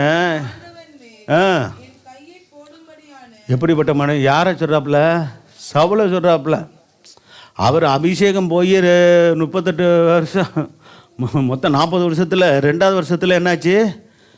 மீதி 38 வருஷமும் அபிஷேகம் கிடையாது, கர்த்தர் கூட இல்லை. ஆனால் பாருங்கள், ஏற்கனவே அபிஷேகம் பண்ணப்பட்ட மனுஷன் மேலே நான் என்ன செய்ய மாட்டேன். ஆமாம், 2-3 தடவை ஒரு வாய்ப்பு வந்துச்சு. யாருக்கு? சோத்திரம் தாவீதுக்கு. சோத்திரம் சவுலே வந்து மாட்டிக்கிடுவார். 3000 பேரை வந்து ஒரு முறை கெபியில் போய் சோத்திரம் இது அவுட் சைடு போகிறதுக்காண்டி உள்ளே போகிறாரு. சோத்திரம் அவர் எல்லாரும் அவங்களுடைய அந்த ஆட்கள்லாம் அங்கங்கே அப்படியே ஒரு பக்கம் இருக்கிறாங்க. இவர் போயிட்டு வர்றாரு அப்படின்னு அங்கிட்டுங்களாம் பாதுகாப்புக்கு தானே ஆள் இருக்குன்னு சொல்லி இவர் தைரியமாக போயிட்டார். இவர் சோத்திரம் அப்போ தாவீதினுடைய சோத்திரம் ஆட்களும் போய் பின்தொடர்ந்து போகும்போது சோத்திரம் தாவீது என்ன பண்ணாராம், அவருடைய சால்வேன்னு ஒரு பகுதியை அறுத்து கொண்டாராம். அப்போ அதுவே மனசு அடிச்சிச்சான் அவருக்கு. பார்த்தீங்களா, அபிஷேகம் பண்ணவருடைய சால்வையை கூட அறுத்துட்டேனே, அது கூட செஞ்சிடக்கூடாது அப்படின்னு. ஆனால் கூட இருந்தவங்க என்ன சொன்னா, இப்போ ஒரே வெட்டி அவனை என்ன பண்ணுங்க, ஆமாம் அவனை கொண்டுட்டிங்கன்னா அடுத்த நீங்கள் தானே ராஜா. கர்த்தர் ஏற்கனவே சொல்லிட்டாரு, சவுலுக்கு பிற்பாடு நீ தான் ராஜான்னு சொல்லிட்டாரு. ஆனால் என்ன சொன்னார் தெரியுமா? எனக்கு அந்த ஒரு வார்த்தை பைபிள் இருக்குது, அதை நான் வாசி சொல்கிறேன். அவர் யுத்தத்தில் போய் மடிஞ்சாலோ, அவர் காலம் வந்து செத்தாலோ, அல்லது கர்த்தரே அடித்தாலே 3 காரியத்தை சொல்லுவார். அப்படி போனாதான் அது பிற்பாடு கர்த்தர் என்ன வந்து சோத்திர நீ இந்தப்பா உன்னுடைய ராஜ்ய காலம் வந்துருச்சு, நீ பொறுப்படுத்துக்கன்னு சொன்னால் தான் நான் பொறுப்படுப்பேன். அல்லேலூயா. பாருங்க சோத்திரம். அப்போ பாருங்கள், எந்த ஒரு விரோதமும் வைக்காமல் சோத்திரம். ஆமாம், சோத்திரம் கர்த்தர் தெரிந்து கொண்ட மனுஷன். ஒரு நேரத்தில் பின்வாங்கி போனாலும் அபிஷேகம் பெற்ற மனுஷன். அப்படி இன்றைக்கும் அப்படி நம்ம என்ன பண்ணணும்? அபிஷேகம் பெற்றவங்களை, அழைக்கப்பட்டவங்களை, மூத்தவங்களை, ஊழியர்களை, நல்ல மூத்த விசுவாசிகளை என்ன பண்ணணும்? இளையவர்கள் கனம் பண்ணணும். சோத்திரம். சரி, அப்போ அவன் தன் மனுஷரை பார்த்து, கர்த்தர் அபிஷேகம் பண்ணினேன், என் ஆண்டவன் மேல் என் கையை போட முடியாது, இப்படிப்பட்ட காரியத்தை நான் செய்யாதபடிக்கே அவன் கர்த்தர் என்னை காக்கட்டும், காப்பாராக. அவர் கர்த்தரால் அபிஷேகம் பண்ணப்பட்டவர் என்று சொல்லி என்ன பண்ணாரான்? அடுத்த வசனம். ஆமாம், போதுங்க துடிக்கிறானுங்க. சோத்திரம் நாம் கொண்டு போடலாம் அப்படின்னு. ஆனால் எழும்ப விட்டாமல் என்ன பண்ணாராம்? இவ்வார்த்தைகளினால் அவர்களை தடை பண்ணிட்டான். சவுல் எழுந்திருந்து கவியை விட்டு வழியே நடந்து போனான். சோத்திர பிற்பாடெல்லாம் பேசுகிறது நீங்கள் பார்க்கலாம். என் தகப்பனேன்னு சொல்லுவார் பாருங்க. அப்படி அலைஞ்ச மனுஷனை என் தகப்பனே, ஒரு தெல்லுப்பூச்சியை வேட்டையாடுற போல் என்னை வந்து வேட்டையாட வர்றீங்களே, நான் உங்களுக்கு நான் என்ன உங்களுக்கு தீமை செஞ்சேன்? ஒரு தகப்பனை போல் நேசித்து சொல்கிறாருங்க. சோத்திரம். சரி, ஆனாலும் கூட அந்த மனுஷனுடைய அந்த நேரத்தில் நீ என்னோட நீதிமான், சோத்திரம், ஒரு பாகிங்க கிடைச்சான்னா ஒரு எவனா சும்மா விடுவானா, கொன்னுருப்பானே, அவன் புத்தி அப்படி. நீ என்ன உயிரோடு விட்டு என்ன நீ வந்து செய்த நன்மைக்கு கர்த்தர் உனக்கு நன்மை செய்வார் ஏன் அப்படின்னு சொல்லிட்டு எனக்கு பின்பா நீ தான் ராஜாவான்னு எனக்கு தெரியும். அப்படி சொன்னது யார்? சவுல் தான். சரி, கர்த்தர் சோத்திரம் உண்டாகட்டும். சரி, அடுத்து இன்னொரு தருணத்தை வாசிக்கலாம். இது நான் சொன்னது இந்த இதில் வருது. 1 சாமுவேல் 26ஆம் அதிகாரம் 9-11. அப்போ இந்த பயபக்தி என்று தெளிவுபடுத்து பாருங்கள். கர்த்தரால் அபிஷேகம் என்னப்பட்ட மனுஷன், தெரிந்து கொள்ளப்பட்ட மனுஷன். சோத்திரம். அது வரைக்கும் நான் பொறுமையாக இருப்பேன். எனக்கு அபிஷேகம் பண்ணி என்னை ராஜாவை ஆண்டவர் ஆக்குவேன்னு சொன்னதெல்லாம் உண்மைதான். அவர் எப்போ ஆக்குறாரு அப்போ ஆக்கட்டும். அல்லேலூயா. நீங்களும் நான் அப்படி தான். கர்த்தர் ஏற்ற காலத்தில் உயர்த்த வரைக்கும் என்ன செய்யணும்? அவர் பலத்த கரத்தில் அடங்கி இருக்கணும். அவசரப்படக்கூடாது, முண்டிக்கு நிற்கக்கூடாது. இவ்வளோ பொறுக்க முடியாது, எனக்கு உடனே ஆகணும். உடனேலாம் எதுவும் செய்ய மாட்டார் ஆண்டவர். அல்லேலூயா. தேவன் சமூகத்தில் காத்திருந்து பொறுமையாக, எனக்கு இதில் நல்ல ட்ரைனிங் உண்டு, அதனால் எந்த ஒரு காரியத்துக்கு நான் அவசரமே பட மாட்டேனே. கர்த்தர் தந்தா செய்வோம், கர்த்தர் கொடுத்தா செய்வோம். ஆமாம், சோத்திரம். அது பிள்ளைகளுடைய சோத்திரம், குடும்ப காரியமோ பிள்ளைகளுக்கு கல்யாண காரியம் கூட எல்லாம் அந்த நேரத்தில் காத்திருந்த பொறுமையாக சுத்தமாகட்டும் முயற்சி பண்ணுறது. ஆனால் தேவ சுத்தத்துக்காக நான் காத்திருந்தேன். 3 பிள்ளைகள் அப்படி தான் முடிஞ்சிச்சு. சோத்திரம். அதே போல் பார்த்திங்கன்னா குடும்ப காரியம், அதே போல் சபையின் காரியத்தில் கூட இந்த அங்கேயும் சபை கட்டணும். சோத்திரம் இங்கேயும் கட்டியிருக்கிறோம். சோத்திரம் எல்லாமே என்ன பண்ணோம், எல்லாம் ஆண்டவருடைய அந்த காலத்துக்காக பொறுமையாக காத்திருந்து எல்லாம் இது நம்ம இது கிடைக்கும் போது தான் அதை நம்ம செய்கிறது. சரி, அப்போ தாவீது அபிஷாயை பார்த்து, அந்த அபிஷாய் லேசப்பட்ட ஆளுகளை இவங்க அண்ணன் தம்பி 3 பேர். யார் யார்? யோவாப், அபிஷாய், ஆசைகள். ஆசைகள் இடையில ஒரு இறந்து போயிடுவான். அடுத்த 2 பேர் இருக்கிறானுங்க. அவனுக்கு 2 பேரும் யார்? ஆமாம், சோத்திரம். இந்த அபிஷாய், யோவாப்பு, அபிஷாய், ஆசைகள் யாருன்னு கேட்டால் தாவீதுடைய சகோதரி பிள்ளைங்க. தாவீது யார்? மாமா. இவனுக்கு யார்? மருமகனுங்க. ஆனால் பார்க்கணுமே அந்த யோவாப்புலாம் சோத்திரம். ஆமாம், யாருக்கு? மாமாவுக்கு அட்வைஸ் பண்ணுவான். ஆமாம், சோத்திரம். அப்படிப்பட்ட ஆட்கள் பயங்கரமான ஆட்கள். ஆனால் யுத்த வீரர்கள் பெரிய தைரியசாலிகள் தான். சோத்திரம். தாவீது அபிஷேகை பார்த்து அவன் சொல்கிறான், அபிஷாய் ராஜாவே இது சோத்திரம் என்னது ஒரே கொன்றா என்ன பண்ணிடலாம், கொண்டுடலாம் அப்படின்னு. நான் கொண்டுறேன், நான் போய் பார்த்துக்கிறேன். அவரை கொல்லாதே, வருங்க சொல்கிறார், அவரை கொல்லாதே, சவுலை கொல்லாதே, கர்த்தரை அபிஷேகம் பண்ணி ஒருத்தர் மேல் தன் கையை போட்டு குற்றமில்லாதவங்க போகிறவன் யார் என்று சொன்னான். பார்த்தீங்களா? இது இந்த ஒரு மாதிரி எண்ணங்கள் வரணும். சிலது கையை போட மாட்டாங்க, வாயை போடுவாங்க. என்னது வாயை போடுறதுன்னு? என்னது வாய்க்கு வந்தபடி பேசிடுவாங்க. அப்படி ஆக்கும் இப்படி ஆக்கும். வயசு பார்க்க மாட்டாங்க, அவங்களுக்கு தேவன் வைத்திருக்கிற சாணத்தை பார்க்க மாட்டாங்க. அப்படிலாம் நமக்கு யாருக்கும் என்ன வரக்கூடாது, துணிகரம் வரக்கூடாது. அல்லேலூயா. ஆமாம் சொல்கிறேன். வயசில் 1 வயசு மூத்தவங்களாக இருந்தாலும் சோத்திரம் என்ன பண்ணணும், கணம் பண்ணி தேவன் வைத்திருக்க பொறுப்பு. அதே மாதிரி ஒரு தகப்பன், அதுதான் சொல்கிறேன், தகப்பன் தாயை அசால்ட்டாக நினச்சிடாதீங்க. நான் சொல்கிறேங்க, நான் தகப்பன் தாயை சரியான விதத்தில் நீங்கள் கணப்படுத்தி அவளை மரியாதை செலுத்தி அவங்க இருதயத்தை சந்தோஷத்தைப்படுத்தி நடத்திங்கன்னா, நான் சொல்கிறேங்க, சேலஞ்ச் பண்ணி சொல்கிறேன், பிள்ளைங்க இருக்கிற எல்லா பிள்ளைகளுடைய எதிர்காலங்கள் நல்லா இருக்கும். அல்லேலூயா. அவங்கள துக்கப்படுத்தி வேதனைப்படுத்தி, அதே போல் ஆவிக்குரிய தகப்பன் தாயை துக்கப்படுத்தி வேதனைப்படுத்தி ஒருவரும் நல்லா இருக்க முடியாது. நீங்கள் சந்தோஷமாக அவங்க முடிஞ்ச வரைக்கும் நீங்கள் என்ன பண்ணணும், சோத்திரம் நல்ல விதமாக சந்தோஷமாக உங்கள் பெற்றோர்களையும் உங்கள் ஆவிக்குரிய பெற்றோர்களாக தேவன் தந்திருக்கிறவர்களையும் நீங்கள் சந்தோஷப்படுத்தி அவர்களை நல்லா இது பண்ணிக்கணும். ஆமாம், சோத்திரம். ஆமாம், எந்த விதத்தில் ஒரு தாழ்மை, கீழ்ப்படிதல், சோத்திரம், பணிவு, இதெல்லாம் இருக்கணும். அப்போ தான் கர்த்தர் உங்களை நீ உயரத்தில் பாருங்கள். இப்போ தேவனால் வேதத்தில் உயர்த்தப்பட்டவங்களா நீங்கள் பாருங்களேன், இதே சுவாபமுடையவர்களாக இருந்திருக்கிறாங்க. அல்லேலூயா. தேவனா உயர்த்தப்பட்டவங்களாம் எப்படி இருந்திருக்கிறாங்க? இதே தாழ்மை, சாந்த குணம், சோத்திரம், கீழ்ப்படிதல், சோத்திரம், இப்படிப்பட்டவர்களை தான் கர்த்தர் உயர்த்தியிருக்கிறாரு. சோத்திரம். அப்போ கர்த்தருக்கு அடங்கி கர்த்தருடைய வசனத்துக்கு கீழ்ப்படிந்து சோத்திரம் தேவனுடைய ஆலோசனையின்படி நடந்தவங்கள் தான் உயர்த்தப்பட்டிருக்கிறாங்க. அதுதான் உங்களுக்கு சொல்கிறேன் நான். ஏன்னா நீங்களும் பெற்றோர்களே நீங்கள் ஆசிரமமாக இருக்கணும். நமக்கு உங்களுக்கு மேலே நல்ல ஒரு ஸ்தானத்தில் அதே இதில் வயதில் மூத்தவங்க அவங்களாம் கணம் பண்ணுங்க மரியாதையாக. நம்ம அவங்களோட நீங்கள் நம்ம என்ன பண்ணணும், அவங்களோட கூட நம்ம ஒரு நல்ல ஒரு அன்பை காட்டணும். சோத்திரம். அப்போ அடுத்து எத்தனை வசனம்? 11 வசனம் வரைக்கும் வாசிங்க. பின்னும் தாவீது கர்த்தரை பார்த்தீங்களா, அதான் கர்த்தரை ஒன்று எல்லாருக்கும் ஒரு முடிவு இருக்குது இல்லையா? தாவீதுக்கும் தெரியும், சவுலுக்கு ஒரு முடிவு இருக்குன்னு தெரியும். ஏன்னா ஏற்கனவே கர்த்தர் சொல்லியிருந்தார். ஆனால் அதான் சொல்கிறார், அவசரப்பட மாட்டேன். எனக்கு சோத்திரம் கர்த்தர் எப்போ என்னை வயதரமோ உயர்த்தணும் அவருக்கு தெரியும். நான் அவசரப்பட்டு என்ன பண்ண மாட்டேன், தவறான எந்த முடிவுக்கு நான் விட மாட்டேன். கூட இருக்கிறவன் சொல்கிறான், நீ ஒன்றும் பண்ண வேணாம், நாங்கள் பார்த்துக்குறோம் அவனை. சோத்திரம். ஆமாம், அப்படிப்பட்ட தருணமும் வருது பாருங்க. ஆனால் சோத்திரம் நோ வேண்டவே வேண்டாம். இன்னும் எவ்வளோ கஷ்டப்பட்டாலும் சரி அந்நிய தேசத்தில் பட்டுக்கிடுவோம். சோத்திரம். ஆனால் பொறுமையாக இருங்க, அவசரப்படாதீங்க. கர்த்தர் அவரை அடித்து ஒன்று, 2வது அல்லது அவருடைய காலம் வந்து, அப்போ அவருடைய ஆயுசு காலம் வந்துன்னு அர்த்தம். 3வது என்னது, காலம் வந்து மறித்து 3வது யுத்தத்திற்கு போய் நம்ம 3 காரியம் தான் நடந்தது. கடைசியோட தான் நடந்தது. எது நடந்துச்சு? யுத்தத்துக்கு போய் மாண்டான், சேர்த்தான். அது இதில் என்னன்னுங்கண்ணா எனக்கு ரொம்ப இதாக இருக்கும்னா, சவுல் இறந்தது ஒரு காரியம் இல்லை. அதே சமயம் மற்ற 2 மனுங்களும் இறந்தாங்க, அது ஒரு காரியம் இல்லை. முக்கியமாக யோனத்தான் நல்ல ஒரு மனுஷன். அல்லேலூயா. அவன் பாருங்க சொன்னாரா சொல்கிறான், எங்கள் அப்பாவுக்கு பிற்பாடு நீர் தான் ராஜாவாவியார். சொல்கிறான் யார்கிட்ட? தாவீது சொல்கிறேன், நீர் தான் ராஜாவாவியார், உமக்கு அடுத்த ஸ்தானத்தில் நான் இருப்பேன் அப்படின்னு சொல்லும்போது தாவீது சொல்ல, பாப்பா ஏன் அடுத்த ஸ்தானத்தில் வந்து என் பிள்ளைகளை நான் வைப்பேனா, ஒன்றை கொண்டு வைப்பேனா அது அப்படின்லாம் சொன்னார. ரைட்டு நண்பா, சோத்திரம். ஆமாம், எங்கள் அடுத்த ஸ்தானத்தில் நீ இருந்துக்க. ஆமாம், சோத்திரம். பாருங்க, ராஜாவுக்கு அடுத்த ஸ்தானத்தில் மந்திரி, சோத்திரம். ஒரு அப்போ எனக்கு அடுத்த ஸ்தானத்தில் தன்னுடைய நண்பனாகிய யோனத்தானை வைக்கிறதுக்கு யாருக்கு இஷ்டம்? இறந்த பிற்பாடு அந்த மனுஷன் அழுத யாருக்கு? தாவீதுக்கு. அது எங்கே இருக்குது? சோத்திர 2 சாமுவேல் புஸ்தகத்தில் எப்படி சொல்லி அழுவார் தெரியுமா? அப்படியே சரி, யோனத்தானுக்காக மட்டும் அழுவாரா? சவுலுக்காக அழுத மனுஷன். நீர் எப்படி இருந்தவர் ஐயா, தேசத்தில் இஸ்ரவேல் தேசத்தில் கர்த்தரும் ஒரு தெரிந்து கொண்ட ஒரு பாத்திரம் அல்லவா?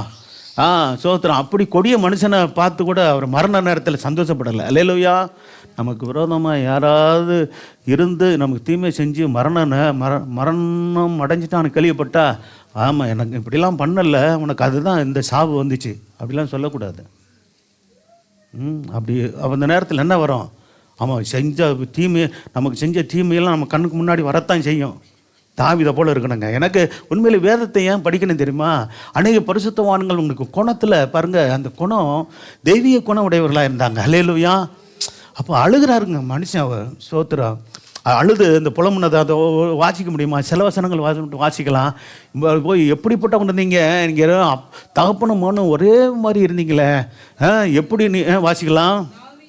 வாசிக்க போவாது. அப்போ பாதி வாசிப்பா 2 வாசிக்கலாம். எனக்கு நீங்கள் என்ன நினைக்கிறீங்களே அந்த பகுதியை வாசிக்கும் போது நான் அழுதுருக்கிறேன். இப்பயும் நீங்கள் இந்த பகுதியை நான் நினைக்கும் போது எனக்கு கண்ணீர் வருது. அப்படி பகுதிப்பட்ட பகுதி வாசிக்கலாம்.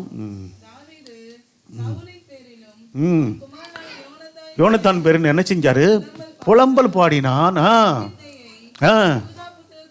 கற்றுக் கொடுக்கும்படி கட்டளையிட்டான். எப்படி புலம்பி அழுகிறது. புலம்பினா பாட்டுன்னு நினைக்காதீங்க, அழுகிறாரு. எப்படி அழுது அந்த புலம்பல் சொல்லி பாடி இருக்கிறாரு? வாசிக்கலாம். இஸ்ரவேலின் அலங்காரம் எப்படி சொல்கிறாரு பார்த்தீங்களா? அலங்காரம்னு சொல்கிறாரு. நீங்கள் இருந்ததெல்லாம் உங்கள் காலம் இஸ்ரவேலுக்கு அலங்காரமாக இருந்த ஸ்தானமாக இருந்துச்சு, அது அதமாக போச்சே, அழிஞ்சு போச்சே. அடுத்து சொல்கிறாரு, நீங்களாம் பராக்கிரமசாலிகள் அல்லவா, நீங்கள் விழுந்து போனீங்களே. அடுத்து போனார்கள். பாருங்க, பிலிஸ்தீன் குமாரத்திகள் இப்படிப்பட்ட யுத்தத்தில் சவுல் சிறந்ததுக்கு அந்த இஸ்ரவேல் அந்த பிலிஸ்தர்கள்லாம் சந்தோஷப்பட்டிருப்பாங்கல்ல. சொல்கிறாரு, பிலிஸ்தரின் அந்த ஸ்திரீகள் சந்தோஷப்பட வேண்டாம் அப்படின்றாரு. வாசிக்கலாம். அப்போ அந்த நாட்கள் அந்த ஒரு காரியம் பார்ப்பாங்க இஸ்ரவேலர்கள். நாங்கள் விருத்த சேதனம் உள்ளவர்கள், நாங்கள் தேவனுடைய ஜனங்கள், மற்றவர்களாம் அப்படி இல்லையே, புறஜாதி ஜனங்கள், தேவனற்றவர்கள் தானே. பிலிஸ்தரின் குமாரத்தில் சந்தோஷப்படாத படிக்கும், விருத்த சேதனம் இல்லாத குமாரத்தில் கலிகூறாத படிக்கும். அது காத் பட்டணம் எங்கே இருக்குது? பிலிஸ்தர் தேசத்தில் இருக்குது. அதை காத்து பட்டணத்தில் அறிவியாமலும், அஸ்கலோன்றதும் இங்கே பிலிஸ்தர் தேசத்தில் இருக்குது. அஸ்கலோன் வீதிகளில் பிரசாப்படுத்தாமல் இருங்கள். கில்போவா மலைகள் அந்த அதிகாரம் வரை எத்தனை வசனம் இருக்கு? அது ஒரு வாசிக்கிட்டோம் பாருங்க. உண்மையிலே படிக்கும் போதெல்லாம் எனக்கு கண் கலங்கும். நான் வாசிக்கலாம்.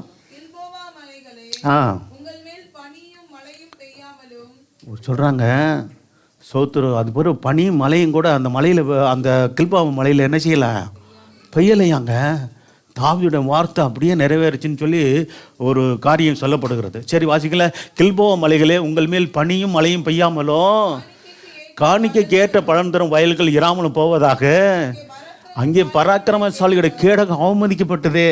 பராக்கிரமசாலியின் கேடகம் சோத்திரம், அவங்க யுத்த சோத்திரம் ஆயுதங்களெல்லாம் அவமதிக்கப்பட்டு போச்சே அப்படின்னு சொல்லி யாரை பற்றி தான் முக்கியமாக சொல்கிறாரு. ஒன்று சவுலும் அவருடைய குமாரனை இறந்து போனாங்க. அடுத்து ராஜ குடும்பமே போச்சு. இன்னொன்று என்ன போச்சு? இஸ்ரவேலர்கள் அநேகர் மரித்து போனாங்களா அந்த யுத்தத்தில், யுத்த வீரர்கள். அதையும் சேர்த்து தான் சொல்கிறாரு. அவமதிக்கப்பட்டது சவுல். பாருங்க, சவுல் தைலத்தால் அபிஷேகம் பண்ணப்படாதவர் போல அவர் கேடகமும் ஒரு அபிஷேகம் பண்ணப்பட்டவர் ஒரு அவமதிக்கப்பட்ட நிலையில் மறிச்சிட்டாரே, எப்படி பார்த்தீங்களா? ஒரு அவ்வளவு தீமை சோத்திரம். யாருமே வேதத்தில் அப்படிப்பட்டதான தீமை சோத்திரம் சந்திக்கலை. தாவீதை போல சவுல் மூலமாக வந்த தீமை ஒருவருக்கும் வரல. ஆனால் கடைசியில் சொல்கிறாரு, சோத்திரம் அபிஷேகம் பண்ணப்பட்டவர் அல்லவா, அப்படி கேடகம் அவமதிக்கப்பட்டதே. அடுத்து குடியாமலும் நினைத்தை உண்ணாமலும் யோனத்தானுடைய வில் பின்வாங்கினதில்லை. சவுலின் பட்டம் என்ன செய்யல, வெறுமையத்தை நல்ல யுத்த வீரர்கள் தான், நல்ல தைரியசாலிகள் தான். வாசிக்கலாம். பாருங்க, இதுதான் பாருங்க, சவுல் யோனத்தான் எப்படி இருந்தாங்க. உண்மை, அதுவும் உண்மைதான். அதே சமயத்தில் சோத்திரம் அப்பா தன்னுடைய நண்பனை கொலை செய்ய போகிறாருன்னு சொன்ன உடனே அப்பாக்கிட்டே என்ன பண்ணார் யோனத்தானே, அப்பா நீங்கள் செய்கிறது நீதி இல்லைப்பா, அவங்க என்ன உங்களுக்கு தீமை செஞ்சாப்புல தாவீது, ஏன் பழி வாங்க தோன்றீங்க, நீங்கள் பின்தொடர்றீங்க, நீங்கள் செய்கிறது சரியில்லைப்பான்னு தாப்பனுடைய அந்த தவறை சரியாக சுட்டி காட்டின மனுஷன். அல்லேலூயா. உடனே தான் கோவப்பட்டு என்ன செஞ்சானா, ஈட்டிய எரிஞ்சு கொல்ல பார்த்தான் இருக்கு. யார்? மகனே யோனத்தானே கொல்ல பார்த்தான். அவன் விலையை தப்பிச்சுக்கிட்டான். அதே போல் தாவீதும் கூட என்னது ஒரு 2 தருணம். ஆமாம், உடனே கோவம் வந்துச்சுன்னா என்ன பண்ணுறது, கையில் என்ன தான் வச்சுருப்பான் அந்த ஆள், ஈட்டி எரிஞ்சு கொண்டு போடணும். சிலர் கோபம் வந்தால் எது கிடைக்குதோ தூக்கி அடிச்சிடுறது இல்லை.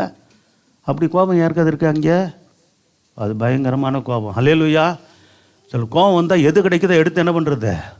ஆமாம், சோத்திரம் வீசி அடிச்சிடுவாங்க, உடைச்சிருவாங்க. சோத்திரம் அப்போ சோத்திரம் அப்படிப்பட்ட கோபம் என்னது, பயங்கரமான, அது என்ன கோபம் அது? மூர்க்க கோபம் இல்லை. அப்படிலாம் வருதா? ஆண்டவர்கிட்ட நிற்க போய் மன்னிப்பு கேளுங்க. அல்லேலூயா. சோத்திரம். அதாவது வேதம் சொல்லுகிறது, உங்கள் கோபம் என்ன செய்யணுமா, குடும்பத்தில் கூட வந்துன்னா சோத்திரம் என்ன எப்பயே போயிடணும். சூரியன் அஸ்தமிக்கிற முன்மா உங்களுக்கு கோபம். ஆமாம், அப்படி சொல்லிட்டு இன்னொரு இடத்துல இருக்குது வேதம், கோபம் கொண்டாலும் என்ன செய்யக்கூடாதான். கோபம் அதிகபட்சமான மூர்க்க கோபம் என்ன செய்யணும், பாவம் செய்ய தூண்டிடும். சோத்திரம். ஒரு சிலர் கோபம், அதிகமான கோபத்தில் வாய்க்கு வந்தது பேசி போடுவாங்க. சில கோபத்தில் ஏதாவது ஒன்று அடித்து போடுவாங்க, ஏதாவது ஒன்று செய்து போடுவாங்க. சோத்திரம். பலவிதமான ஒரு பைத்தியங்கிற மாதிரி சில பேர் கோபம் நடந்துக்கிறாங்க. பார்த்தீங்களா? நீங்களாம் அப்படி இருக்க மாட்டீங்களா? சோத்திரம். போகிற ஆமாம், கல்யாணம் பண்ணி போன பிள்ளைகள் இருக்கீங்க, போகிற பிள்ளைங்க இருக்கிறீங்க. சாந்த குணமாவா அந்த ஆண்டவர்கிட்ட இருக்குதுன்னா சாந்த குணத்தை கேளுங்க. அல்லேலூயா. ஆமாம், கணவரே கோவப்பட்டால் கூட கொஞ்சம் பொறுமையாக இருங்க. அதே போல் மனைவிமாரே சில சமயத்தில் கோவப்பட்டால் கணவர் மாதிரி கொஞ்சம் பொறுமையை காத்துக்கொள்ளுங்க. அல்லேலூயா. 2 பேருக்கு தான் சொல்கிறேன் நான். இப்போ நான் இதை கடைப்பிடிக்கிறேன், குடும்பத்தில் கடைப்பிடிக்கிறேன். சோத்திரம். எல்லாரும் அதே சமயத்தில் எப்போதும் எப்போ பார்த்தாலும் இப்படி தான் இருக்கக்கூடாது. ஆமாம், கோபமும் மூர்க்கமும் உடையவர்களாக இருந்தால் அது பெரிய ஆபத்தான காரியம், அது கூடாது. சோத்திரம்.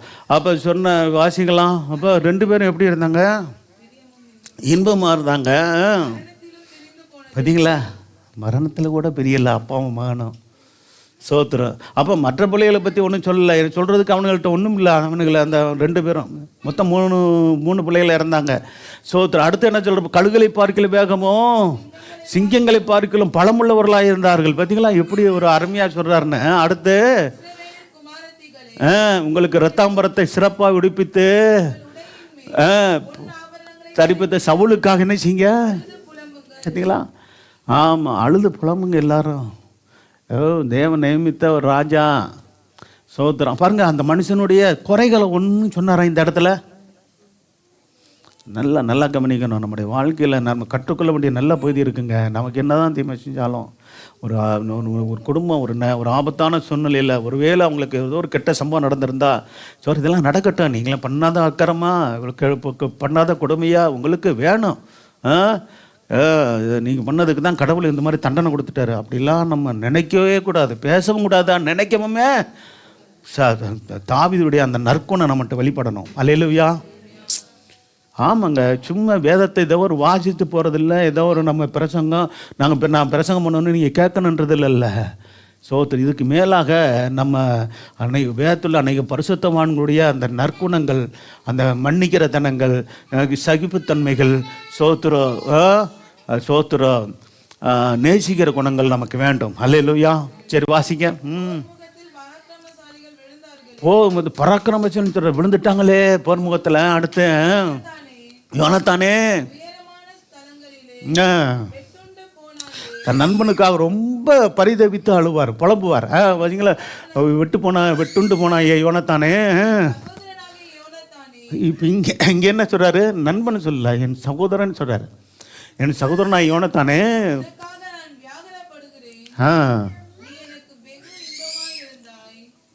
அவனுடைய நட்புடைய ஆழம் இங்கே தான் தெரியுது பாருங்க. அப்படி சொல்கிறாரு, நீ எனக்கு வெகு எப்படி இருந்த.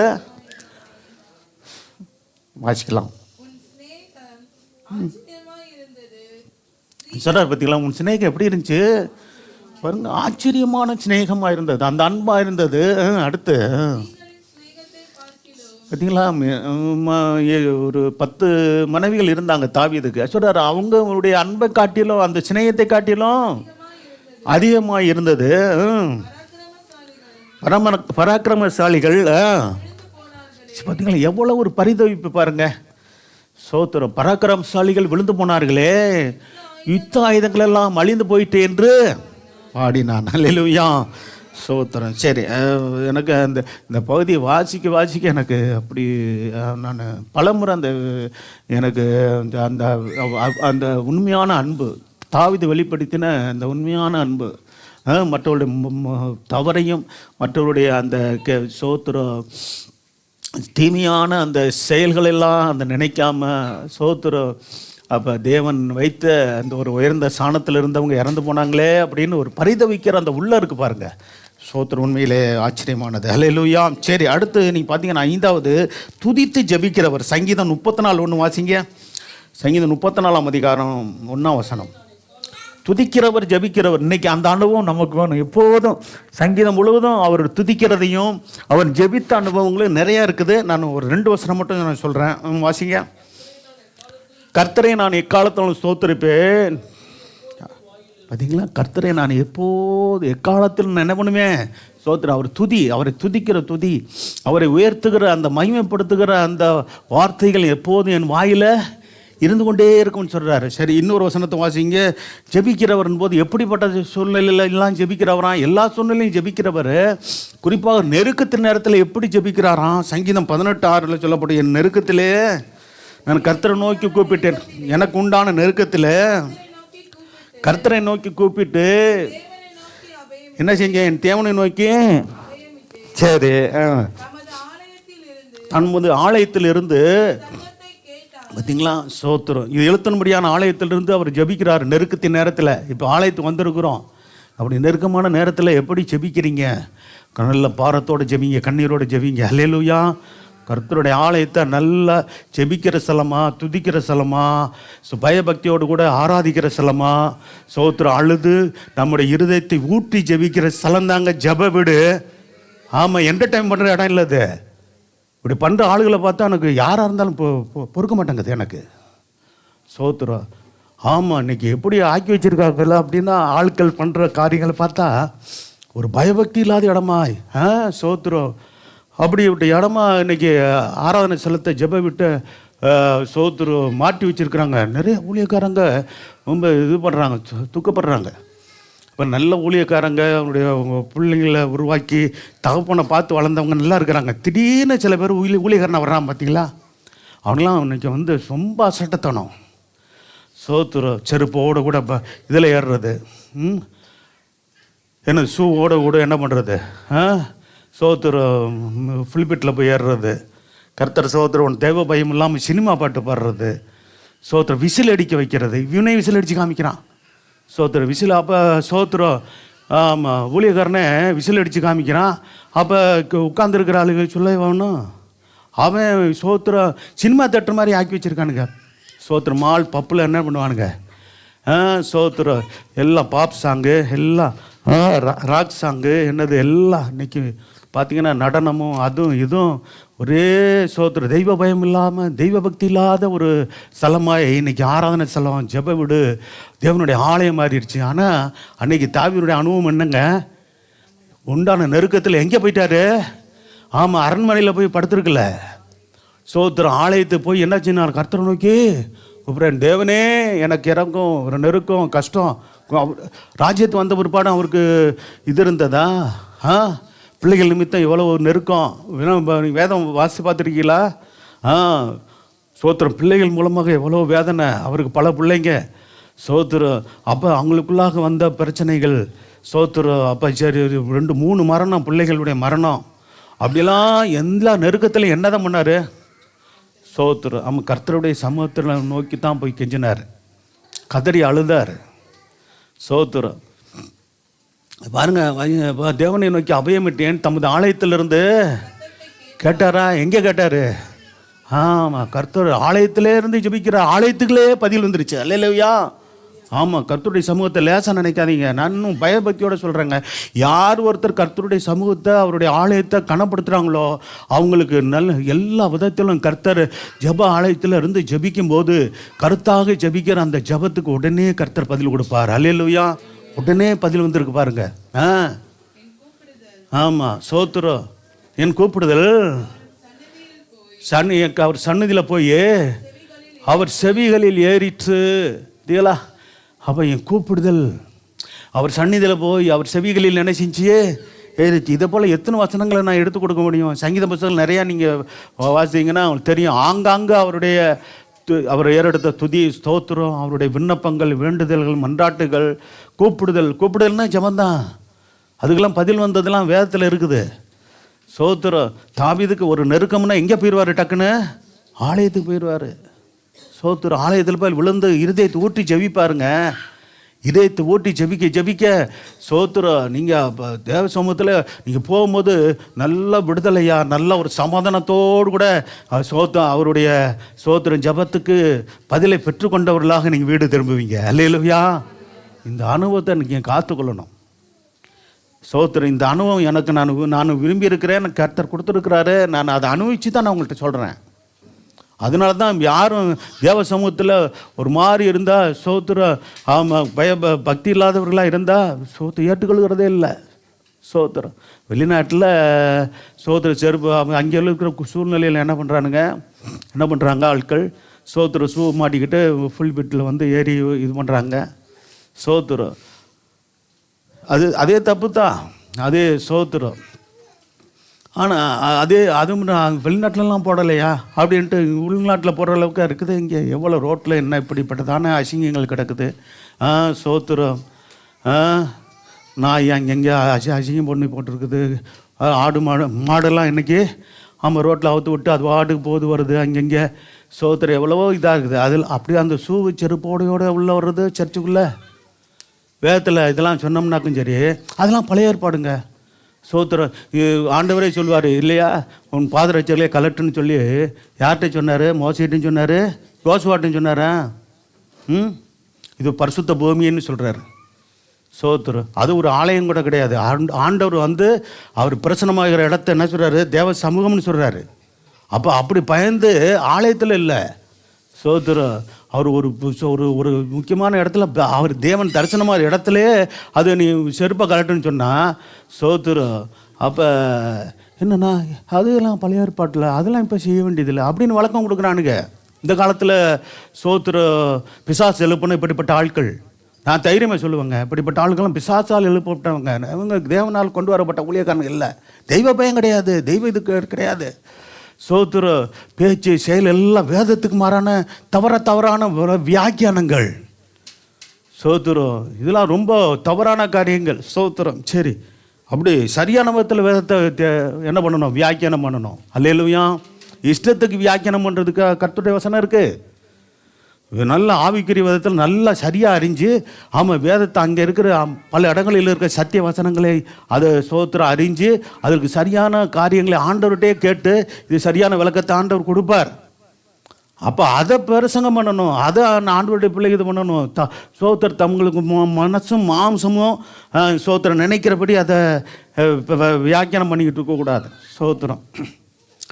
சரி, அடுத்து பார்த்தீங்கன்னா 6வது மனுஷரிடத்தில் அல்ல கர்த்தரிடமே உத்தரவு சொன்னதை பார்க்குறோம். 1 சாமுவேல் 30ஆம் அதிகாரம் 6ஆம் வசனம். 1 சாமுவேல் 30 பாருங்க, நல்லா பாருங்க. தாவீது மிகவும் நெருக்கப்பட்டான். அந்த வேதத்தில் அந்த பதத்தை வாசித்து இருக்கிறோம். அப்போ அந்த சமயத்தில் என்ன செஞ்சார் அப்படின்னு இது ஒரு பாயிண்ட்டு. இப்போ இது பாருங்க, அப்போ கர்த்தரிடத்தில் தான் தன்னுடைய காரியங்களை சொல்கிறது. உடனே மனுஷர்கிட்ட போய் என்ன செய்யறது, எது செய்யறது, நீங்கள் சொல்லுங்கப்பா, எனக்கு ஒன்றும் புரியலப்பா அப்படிலாம் இன்னும் யார்கிட்ட போய் நிற்கல பாருங்க. சோத்திரம். இப்போ கர்த்தரிடத்தில் தான் என்ன பண்ணுறாரு, உத்தரவு கேட்குறாரு. உத்தரவு சொல்கிறார். என்ன சொல்கிறாரு, தாவீது மிகவும் நெருக்கப்பட்டான், சகல ஜனங்களும் தங்கள் குமார மன கிளேசமானதினால், மனச்சஞ்சலம், வேதனை, துக்கம். அப்போ அவனை கல்லெறிய வேண்டும் என்று சொல்லி கொண்டார். பேசுறது காது கேட்குது. யார் கேட்குது? தாவீதுக்கு கேட்குது. ஒன்று, அப்பா என்னடா நான் உங்களை இதுவரைக்கும் என்ன நான் கொண்டு போய் உங்களுக்கு பல விதத்தில் உதவியாக இருந்திருக்கிறேனே, இப்படி ஒரு நெருக்கத்தில் நீ எங்கள் கல்லெறி வர்றீங்களே, இதெல்லாம் சொல்லலை. அமைதியாக இருந்து என்ன பண்ணார், அந்த காரியத்தை என்ன பண்ணார், மனதில் வைத்துக்கொண்டு என்ன செய்கிறாராம், தாவீது தன் தேவனாய் கர்த்தருக்குள்ளே தன்னை தடப்படுத்தி கொண்டான். அல்லேலூயா. ஆமாம், நெருக்கம் வருங்க, எல்லாருக்கும் போராட்டம் வருது, பிரச்சனை வருது. அப்போ கர்த்தருக்குள்ள நீங்களும் நானும் நம்மை தடப்படுத்திக் கொள்வோம். அல்லேலூயா. நாமே நம்ம தடப்படுத்துறதுக்கு அந்த பலனை கர்த்தர் தருவார் அந்த நேரத்தில். ஆமாம், சோத்திர குடும்ப வாழ்க்கையில் சோத்திரம் எல்லாருக்கும் நமக்கு ஏதோ பலவிதமான போராட்டங்கள், பிரச்சனைகள் தான் எல்லாருக்கும் இருக்குது. ஆமாம், அப்படிப்பட்ட சூழ்நிலையில் எல்லா பிரச்சனைக்கும் தீர்வு கொடுக்க நம்முடைய ஆண்டவர் இருக்கிறார். அல்லேலூயா. கர்த்தர் இருக்கிறார். சோத்திரம். நம்ம செய்ய வேண்டியது என்ன, கர்த்தருக்குள் நம்மை தடப்படுத்திக் கொள்ளணும், கர்த்தரிடத்தில் நம்முடைய காரியங்களை சொல்லணும், கர்த்தரிடத்தில் ஆலோசனை கேட்கணும். அல்லேலூயா. ஆமாம், நமக்கு நிச்சயமாகவே விடுதலையும் ஜெய வாழ்வும் உண்டு என்பதை நான் மறுக்கவே மாட்டேன், மறுக்க முடியாது. 1 நாளாகமம் 13ஆம் அதிகாரம் 12-13 வசனம் வாசிங்க. 1 நாளாகமம் 13ஆம் அதிகாரம் 12-13 வசனம். இன்னும் ஒரு பாயிண்ட் மட்டும் சொல்லி முடிக்கிறேன், வாசிக்கலாம். பெட்டியை நான் என்னிடத்து கொண்டு வரது எப்படி என்று சொல்லி. சரி. சரி, போதும். சோத்திரம். பாருங்க, பெரிய அருமையான சத்தியம். டைம் போயிட்டுருக்கு. சரி, ஒரே ஒரு பாயிண்ட் இது சொன்னா தான் உங்களுக்கு விசுவாசத்துடன் வெற்றியை அறிக்கையிட்டதை நம்ம பார்க்குறோம் இல்லைங்களா. சங்கீதம் 18, 28, 29, சங்கீதம் 3ஆம் அதிகாரம் 6ஆம் வசனம், இன்னும் சங்கீதம் 37, 5, 10 வசனம், இதெல்லாம் ஒன்று நோட் பண்ணிக்கொள்ளுங்க. சங்கீதம் 23ஆம் அதிகாரம் 1ஆவது வசனம், 6ஆம் வசனம், 1 சாமுவேல் 17ஆம் அதிகாரம் 36, 37, 46 வசனம், இதெல்லாம் இருக்குது. நோட் பண்ணிக்கோங்க, வீட்டில் போய் வாசி பார்த்துக்கொள்ளுங்க. சங்கீதம் 18ஆம் அதிகாரம் 28, 29, சங்கீதம் 3, 6, இதை மட்டும் வாசிங்க. ஏன்னா விளக்கி பாருங்கள், இதெல்லாம் விசுவாச அறிக்கை. அப்போ பாருங்கள், விசுவாசத்துடன் வெற்றியை அறிக்கை எடுக்கிறார். என்ன சொல்கிறார், தேவரீர், ஆண்டவரே, நீங்கள் தான் என்ன பண்ணுவீங்க, எனக்கு என் விளக்கை, எனக்கு வாழ்க்கையே உண்டாக்குற தேவன் நீர் தான். விளக்கேற்றுறன்னு அர்த்தம். ஒரு பாட்டு உண்டு, விளக்கேற்றி வைத்தவரே, வாசல் திறந்தவரே, வாழ வைத்தவரேன்னு குழந்தாசாமி ஃபாதர் பாடினார். அப்போ உங்களை என் வாழ்க்கையை நம்மை வாழ வைக்கிறவர், நம்முடைய வாழ்க்கையில் விளக்கேற்றுகிறவர் யார்? நம்முடைய ஆண்டவர் இயேசப்பா தான். அல்லேலூயா. நம்முடைய கர்த்தர் தான். தேவரீர் என் விளக்கேற்றுவீர், தேவனாய் கர்த்தர் எனக்கு எப்படி இருக்கிறீர், இருளை வெளிச்சமாக்குவீர். அப்பா, எப்படி விசுவாச வார்த்தை பார்த்தீங்களா. சரி, அடுத்து பார்த்தீங்களா, உம்மாலே ஒரு சேனைக்குள்ள என்ன செய்வேன், உம்மாலே தான், மனுஷரால இல்லை, உம்மாலே ஒரு சேனைக்குள் பாய்ந்து போவேன், என் தேவனே உம்மாலே நான் என்ன செய்வேன், ஒரு மதிலே தாண்டுவேன். அல்லேலூயா. இப்படிலாம் பாடல் பாருங்க. சோத்தர ஃபாதர் கூட பாடினாங்கல்ல, உம்மாலே ஒரு சேனைக்கு பாய்வேன் அப்படின்ட்டு அந்த பாட்டு. அருமையான பாட்டு இல்லையா. மதிலை தாண்டுவேன் ஐயா சோத்திரம்னு ஒரு பாட்டு இல்லையா. சரி, அடுத்து பார்த்தீங்கன்னா சங்கீதம் 3ஆம் அதிகாரம் 6ஆம் வசனம். எனக்கு விரோதமாக சுற்றிலும் படையெடுத்து வருகிற 10,000 பேருக்கு நான் என்ன செய்ய மாட்டேன். பார்த்தீங்களா, 10,000 பேர் வந்தான் எனக்கு விரோதமாக, நான் ஒருத்தன் தான், எனக்கு விரோதமாக 10,000 பேர் புறப்பட்டு வந்தாலும் நான் பயப்பட மாட்டேன். அல்லேலூயா. அப்படி 10,000 பேருக்கு நான் நினைச்ச மாட்டேன், பாடு பண்ணுவேன். வீட்டில் போய் சங்கீதம் 27, 5, 10 5 வசனம் 10 வசனம் இதெல்லாம் வாசிங்க. ஜாம் பண்ணி முடிப்போமா? எங்கள் நேசிக்கிற நல்ல ஆண்டவரே, நன்றியோடு துதிக்கிறோம். சோத்தன் மனமகிழ்ச்சியான ஆண்டவரே, இந்த நல்ல ஆண்டவரே, காலை விலைக்கு ஐசோத்து காலை தோறும் இது கிருபைகள் புதிதாக இருக்கிறபடியா நன்றி சொல்லுகிறோம். ஆண்டவரே, தேவனுடைய இறுதி கேட்ட தாவீதை குறித்து எவ்வளோ சத்தியங்கள் தெரிய அறிந்து கொள்ள வேண்டியது பகுதியெல்லாம் இருக்குது. நாங்கள் குறிப்பிட்ட பகுதியை நாங்கள் தியானித்தோம். கர்த்தர் நீர் உதவி செய்ததற்காக ஸ்தோத்திரம். கர்த்தர் நாமத்தில் உள்ள வல்லமையை அறிந்த தாவீதா இருந்தாரப்பா. ஆண்டவரே, போகக்கூடிய இடத்திற்கு போனான் காரிய சமர்த்தனாக, யுத்த வீரனாய் ஆண்டவரே இருந்த ஜெபிக்கிற மனுஷனாய், ஆண்டவரே துதிக்கிற மனுஷனாய் இருந்ததெல்லாம் பார்க்கிறோம். எப்பொழுதும் கர்த்தரிடத்தில் விசாரிக்கிற அந்த ஆண்டவரை விசாரிக்கிற நல்ல குணம் இருந்ததே. ஆண்டவரே, இடத்திலிருந்து ஆலோசனை பெற்று ஆட்சி நடத்தின ஒரு தேவனுடைய மனுஷன் அல்லவா. தேவனாய் கர்த்தரிடத்தில் பயபக்தியுடையவராய் நம்முடைய தாவீது இருந்தாரே என்று பார்க்கிறோமே. சோத்திரம், நமக்கு நன்றி சொல்லுகிறோம். மனுஷரிடத்தில் கர்த்தரிடத்திலே உத்தரவு சொன்ன ஒரு தேவனுடைய மனுஷனாக இருந்தார். விசுவாசத்துடன் வெற்றியை அறிக்கையிட்ட அந்த தேவனுடைய மனுஷனுக்காக நாங்கள் ஸ்தோத்திரம். தாவீது, தேவனே உம்முடைய இருதயத்தை கேட்டவர்களாக இருந்தது போல நாங்களும் இங்கே இருக்கிற ஒவ்வொரு உம்முடைய இருதயத்தை கேட்டவர்களாக எங்களை மாற்றுங்கப்பா. உம்முடைய இருதயத்துக்கு ஏற்ற விதமாய் நாங்கள் செயல்பட்டு நம்முடைய நாமத்தை மகிமைப்படுத்த எங்களுக்கு உதவி செய்யும். ஆசீர்வதியும் இயேசு நாமத்தில் வேண்டிக் கொள்ளும் நல்ல பிதாவே, ஆமென். என் ஆத்துமாவே கர்த்தரை ஸ்தோத்திரி, என் முழு உலகமே பரிசுநாமத்தை ஸ்தோத்திரி. என் ஆத்துமாவே கர்த்தரை ஸ்தோத்திரி.